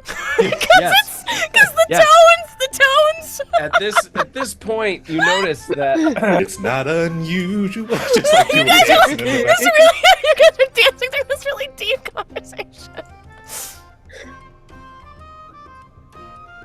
you notice at this point that there is a massive pavilion that has been erected down at the beach. The water is sort of very slowly just sort of lapping against the shore. You see off, just slightly offshore, there is a boat with some people on it who are setting up fireworks. And you see that Fruina and a bunch of other people are all sort of just setting up this this long table underneath the pavilion with just tons of seating, tons of food. It's just a cornucopia of all just victuals. There are lots of victuals, lots of food, snacks, just all kind. Yeah, this is the loosening the belt episode of the after everyone's eaten their fill. I'm not even reading the chat. We're fine. You also see slightly off of the long table, there is a dais that has been acted. It kind of resembles a little bit of a gazebo almost, where the band is forming. It looks to be like there's a gentleman playing the tabor, the pipe. There is a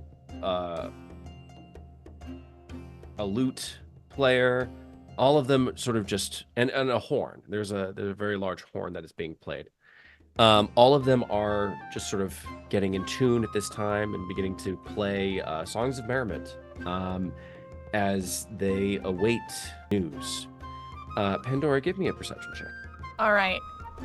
I don't know if we can go 3 for 3 because we've been rolling real well perception today. And we fucking can. Let's fucking go. Today my wisdom is at its peak. 17. That's the magic of the beach episode. The magic of the beach episode. It's all downhill from here. We can never leave this back. Pandora, as you have made your way, not with the rest of the group, but as you have made your way down towards the pavilion, you see standing off a ways away from the festivities is the form of Draquelle. You see them just sort of looking over the pavilion, seeing that the whole town, every single person is arrayed beneath. You're not close enough necessarily to make out what kind of face she has on in this moment, what kind of expression she is sporting. But she does sort of have the body language of someone who is thinking a great deal about what to do. I think at that, Pandora will kind of like swagger over, or Dora, and she'll go, "Hi, psst, I have a secret for you."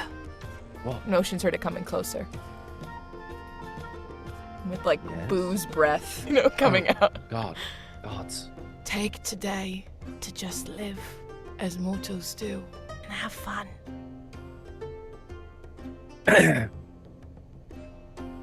Are you going to be taking your own advice? Of course I'm already fucking there. I'm at the party. As she takes out another cigarette, drops into the sand. Oh, fuck. And then tries to pull another one out of her brassiere. She goes, I'm already fucking lit. So what I'm saying is, get out of your head, stop feeling bad for yourself, and enjoy. Give me another perception check. Nope, I knew it couldn't last. 8. She smiles at you.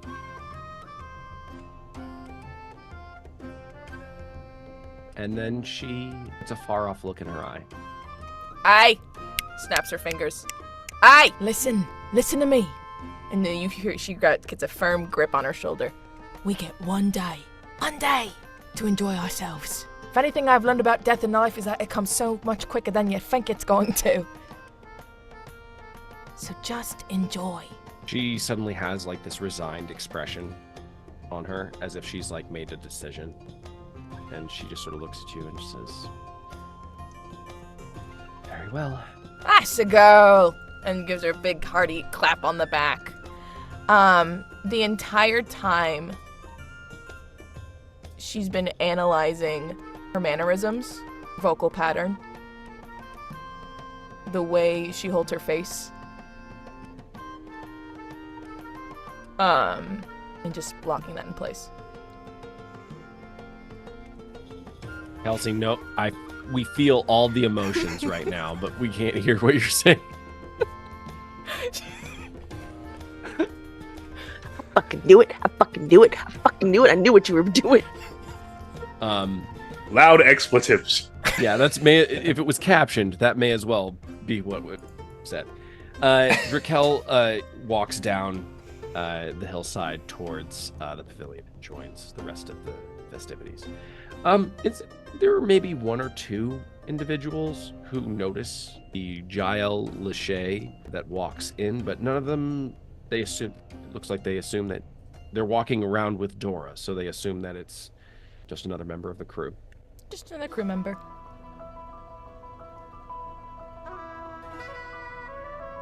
At this point, Benedict stands. He sort of toddles up to the top of the gazebo, or at the top of the dais on the gazebo, and he waves at the band, and they all they pipe down for a second. They all stop their playing. It's like townspeople, citizens of Brightray. We have one of our very own returned from lands far afield. We are so happy to have our son return to us again after a long, long quest. And we look forward to hearing what plans he has for the future in terms of how he might bring our oath to fruition. But till that time when we may hear his words of wisdom, we shall have a celebration for him, for his crew, for all of the good things that have been brought to him. Thank you to the crew of the HARETRIGGER for bringing us one of our own back to us. Please enjoy the beverages, enjoy the foodstuffs, enjoy the hospitality that Brightray affords, and please make this a night to remember. And then he gestures back at the band, and they continue playing once again. The rest of the townspeople all congregate around the long table. Portions of the table are actually being utilized as a buffet. Some of the other portions are for seating.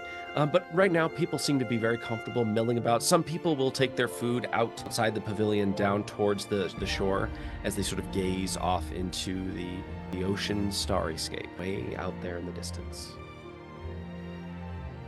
Others just milling about, talking,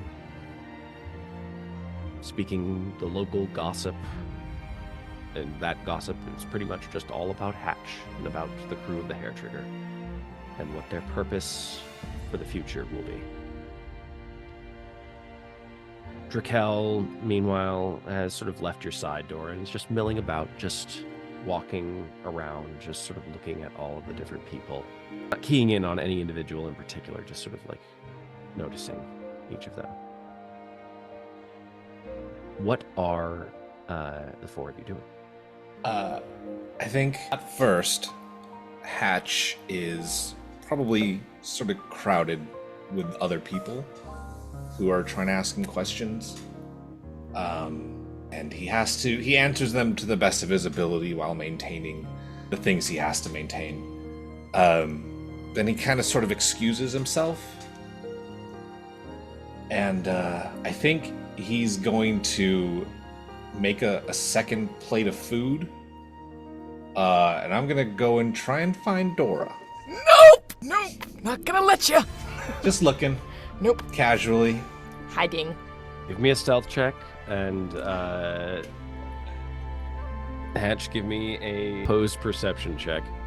This perception's probably I have higher than yours. a -2 to my perception, so. Oh. 7. 10 on stealth, so I just beat you. So I'm kind of just wandering around, kind of politely answering questions as people pass by me, sort of like in that casual sort of way. Pandora's and hiding under the table. Just walk right past it. She's going through her cards like it's her script. She's like, this is the biggest fucking role I've ever taken on. Come on, Dora, fucking do it right. I think probably even like accidentally like bump against you, and I just like, oh sorry, just keep going. Like I like don't have time looking. After a while, I can't find you. I think I'll eat both plates. Why waste the food? I'm just a big guy. I can eat both plates. I can eat 2 plates of food. What is Brash doing? As soon as he got here, he is making if it's like a long buffet table, he's just going down one side of it, going to the other side, then going down the other side of it. And then by the time he does that full circuit, the plate that was in his hand is already empty again. So he just goes around again. Hell yeah. And he does that like a couple times. It's at this point that you notice Big Tom Raspberry has noticed you, and he's like, Oh, brother, going in for seconds again. Absolutely. Yep. Well done. Dear God, no. No, please, no. I love Tom Raspberry so much. I love Tom Raspberry as well. Brash doesn't care for him.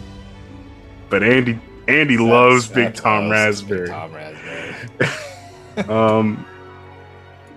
Yeah, that's gotta stay energized with some food, and he's just like,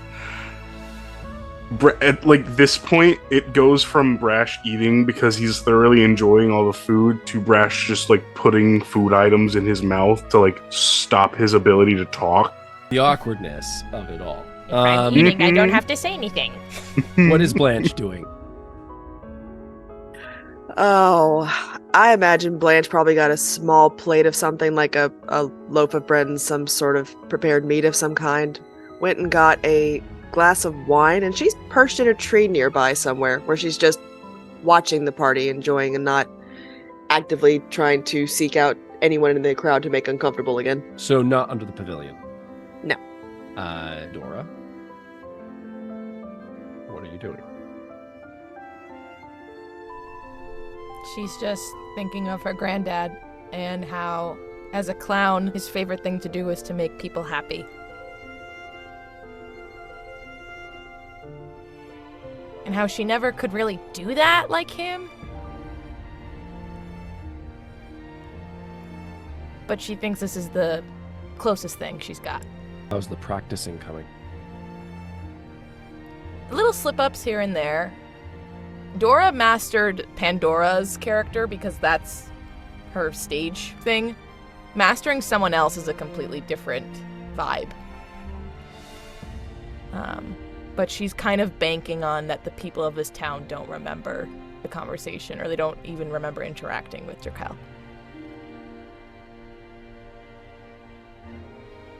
Because they didn't even know her name, so she's kind of hoping they don't remember what she sounds like either. Okay.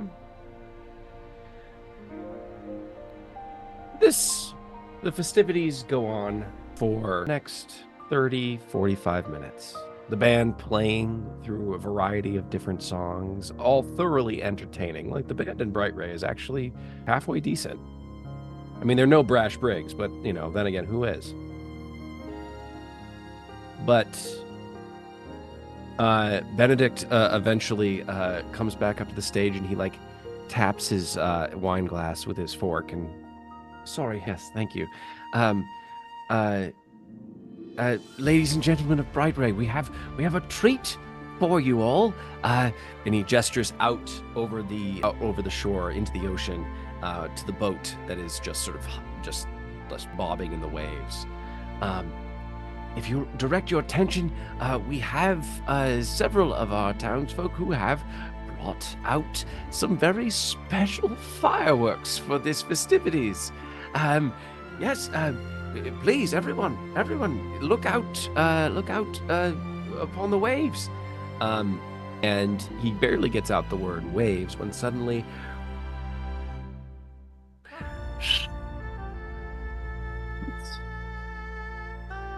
there is the first firework that lets everybody know, that sort of streaks straight up and then just explodes, illuminating the sky. And it's the promissory note to a fireworks show like of which the town has not seen.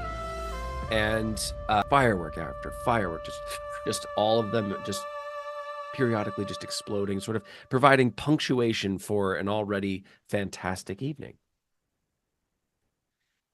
At this point, Hatch, you feel a slight tug on your sleeve. I turn to address. It is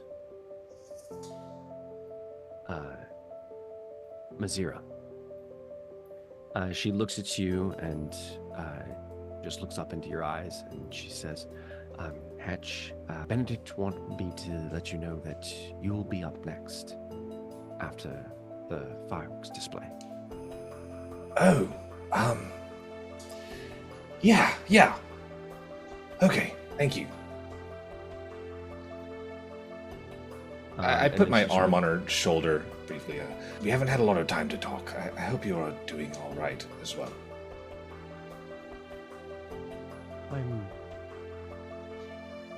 We're surviving. It's good. She gives Surviving is good. She gives your side just a squeeze, and she just gives you an encouraging smile. The fireworks display goes on for the next 10 minutes, and it is gorgeous. Just a flurry of a variety of colors and shapes and sounds that escape into the night.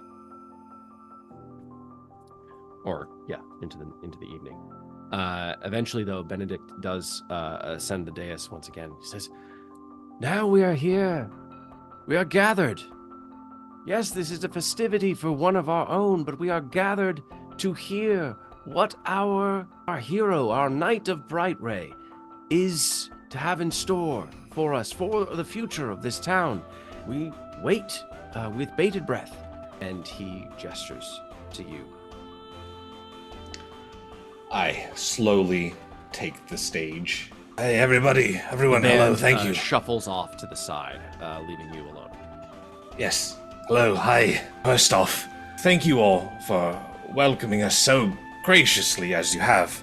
I understand that it is a difficult time for us all, and so to see you all in such good spirits is very,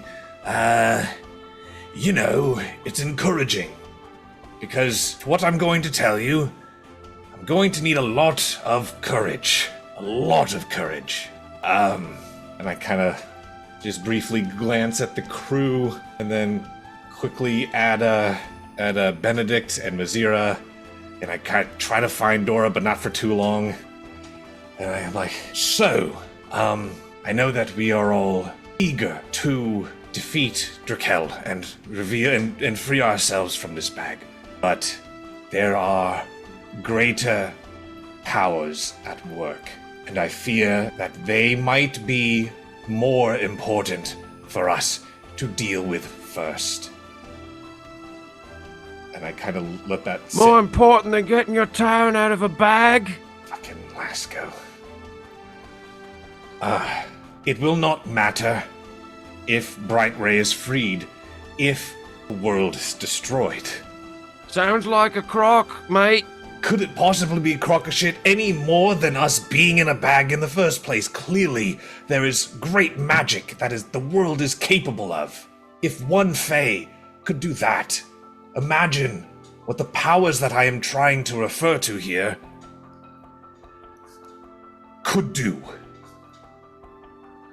Lasco, if you say anything more, I swear to God, I will cut you myself. Give me an intimidation roll. Stab your ass!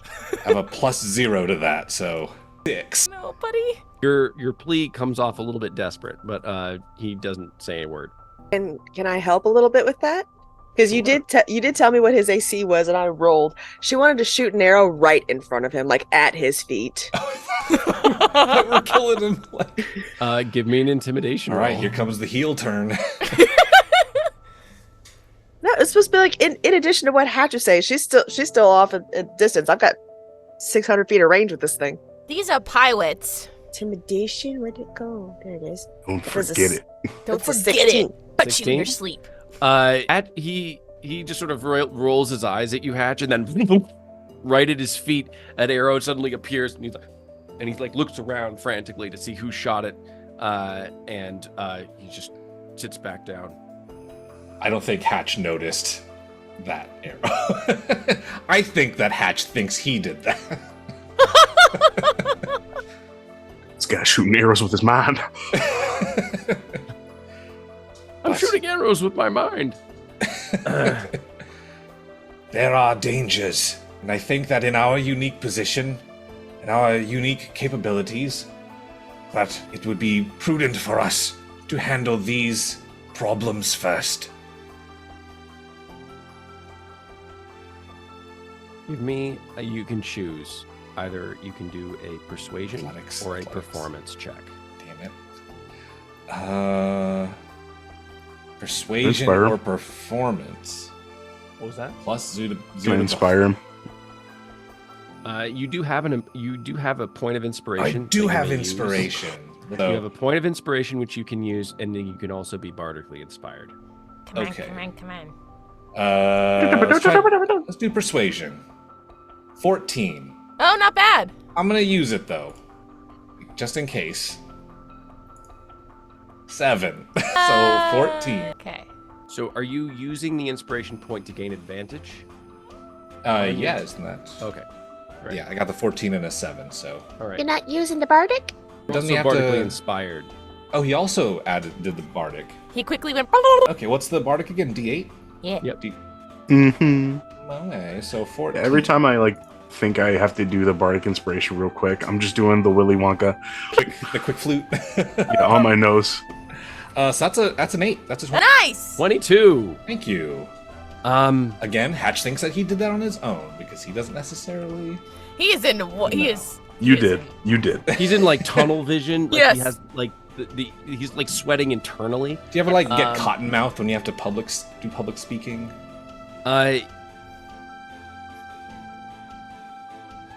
It's kind of like tunnel vision in this moment for you as you sort of key in on almost everybody's face that is sort of looking at you. And it feels like in this moment as you're speaking that you are speaking directly to each of them.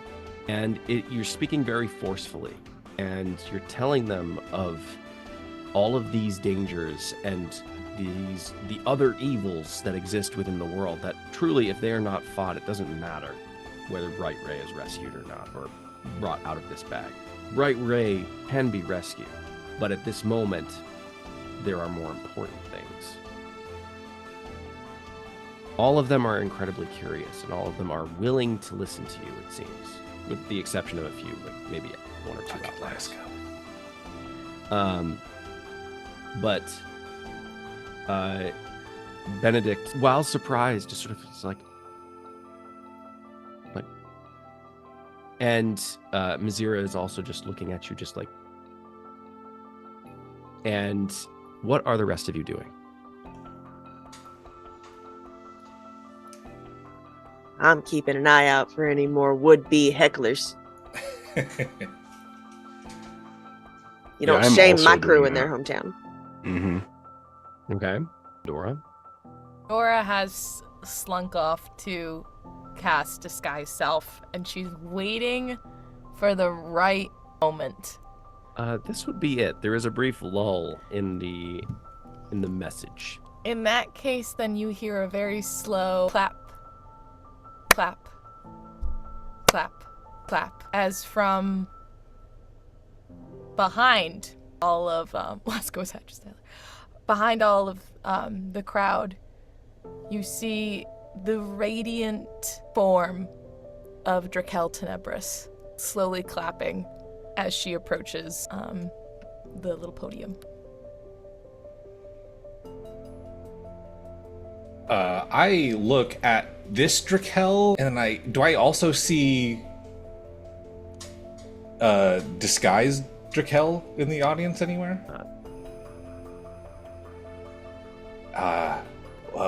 What is the meaning of this? Come, Captain. We do not have to hide. And you see this creature will turn to the rest and say, Draquelle Tenebris is who you seek.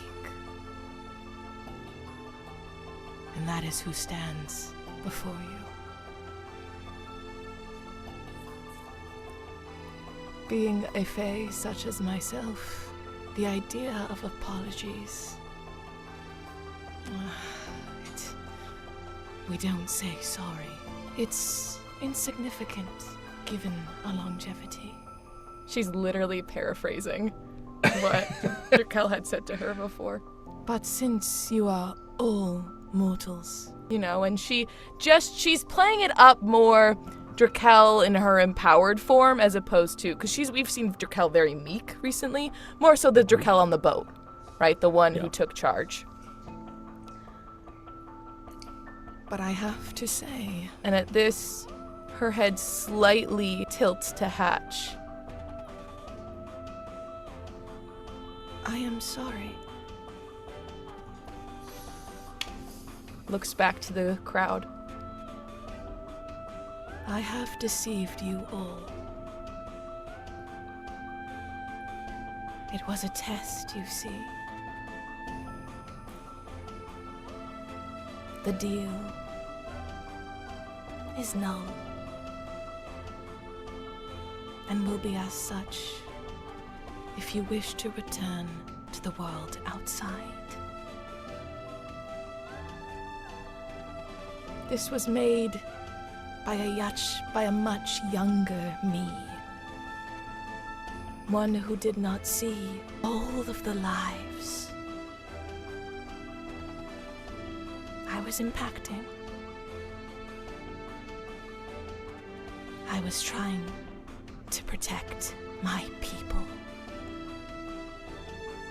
And you were merely cogs in the machine. Every eye of the audience is on Draquelle, or this Draquelle right now, this fully realized, radiant Draquelle Tenebris.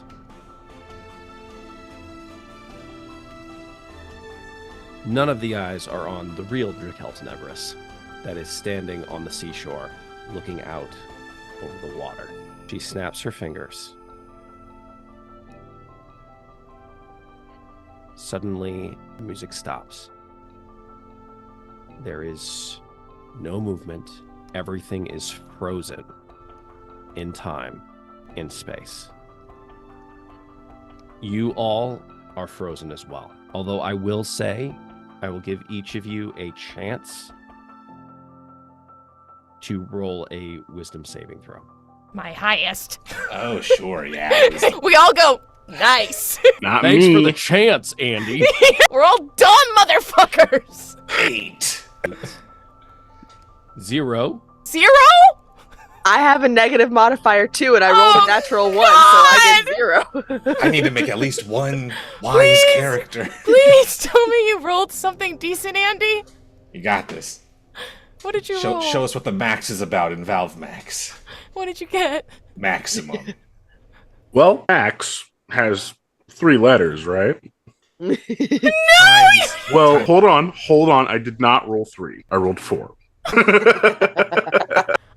So All she was missing was an apple to eat. Yes, exactly, a toss. Or a cat to pet. Wisdom save, right? Yes. So everybody failed their wisdom saving throw. 11. You got an 11. Yeah, you failed your wisdom We're all saving. failed. Oh well. Yeah. We tried, So fam. cool and good and great. The fear is giving me hiccups. Every single person here is frozen. Dora. Suddenly, Draquelle steps within your field of vision. And she looks at you up and down, and a sad smile creases her face. Can I move? Or am I No. frozen? You Oh, are frozen. damn it. Because I I hope would you all smile get a- if I could. I hope you all get a slow clap. I want She looks at you and says, "Well done. You did what I could not. I didn't have the words. I didn't have the ability to speak the words. You are a much braver one than I. In many ways, you do a much better me than me. kind of reminds me of a time before I lost my way.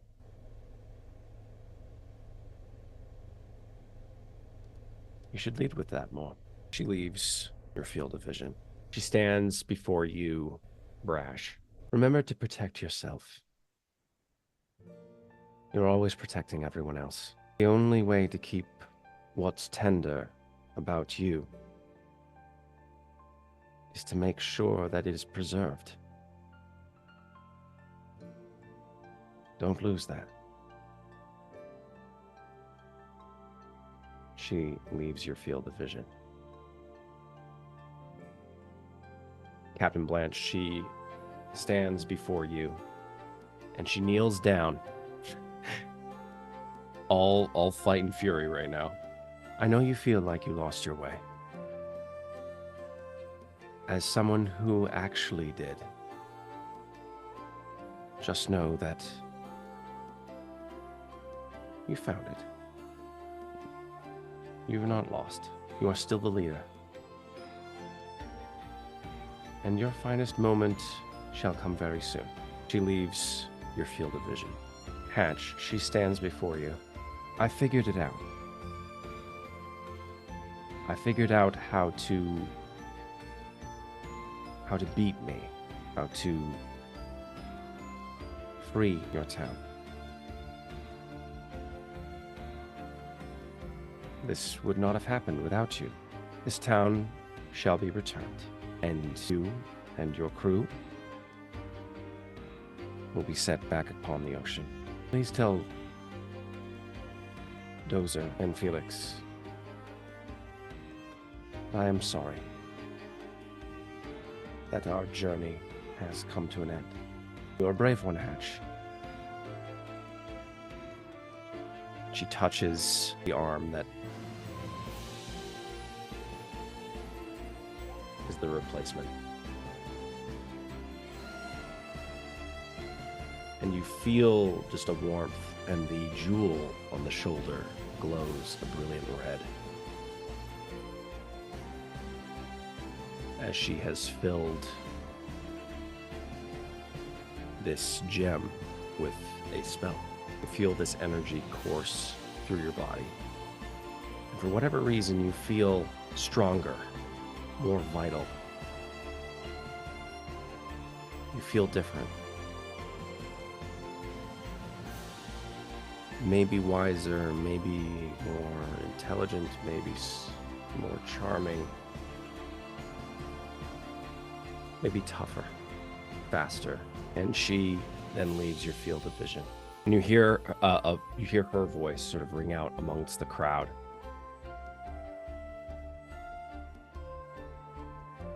People of Brightray, your home is restored.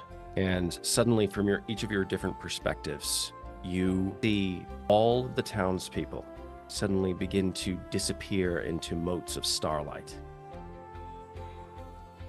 drifting above the landscape, as the landscape itself also begins to dematerialize. The town,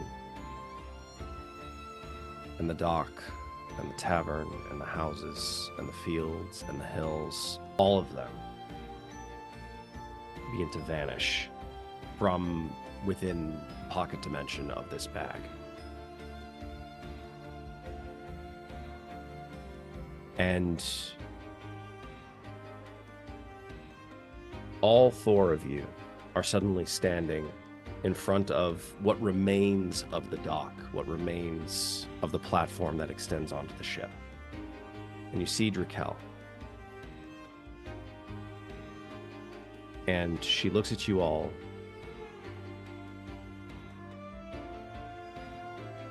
and says, in order for this to happen, I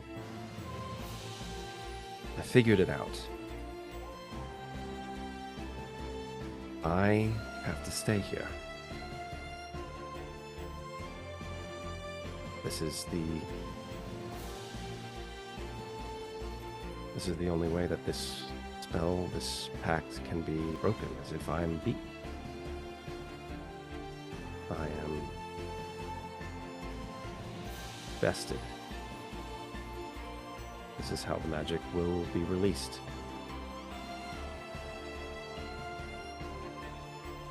This seems fitting.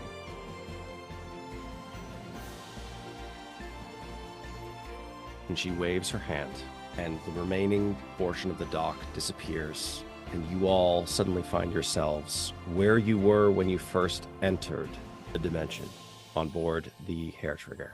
And you see her standing atop the reflective surface of the water that is reflecting the starscape, as she seems to be getting further and further away. Until finally there is this bright light,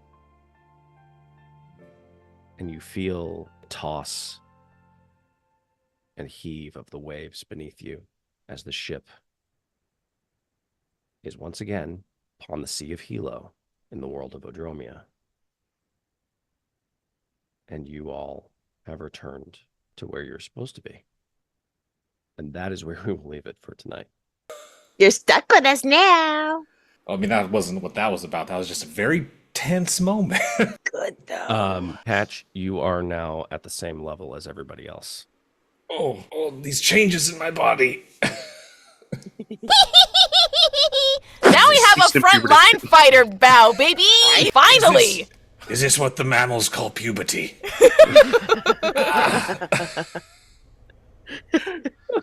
Ay. Oh, I've got to level myself up now. Oh, Oh, Draquelle. Draquelle taking one for the man. team. Draquelle. So sad. Is she now herself stuck in the bag, or is she dead? She's not dead. She's The bag. Stuck in the bag. She's Yeah, stuck in if the we bag. shake the bag, we go, Draquelle! I will take Pact of Warlock, the genie Magic snow globe. one. Yeah, Will this Draquelle! quest work out well for us? Outcome man. unclear. And don't make me feel bad for my up until now sworn enemy. Hey, it's how she redeemed herself. I know. She's my bestie now. But like, this were a Disney movie. We'd figure out a way, like an after credit scene or something. Power of friendship. She redeemed herself in the eyes of the Fae, and so they let her out or something. We probably will once we stop people from taking over the world. It sounds like some My Little Pony shit. Thank you all for watching. Tune in next time to see where the crew of the HARETRIGGER goes as they return once more to Odromia. It's going to be a crazy next couple of sessions, I know that. But I can't wait to see what you all do. We love you. We hope you all will have a great rest of your week. And may you roll nothing but nat 20s. See y'all soon.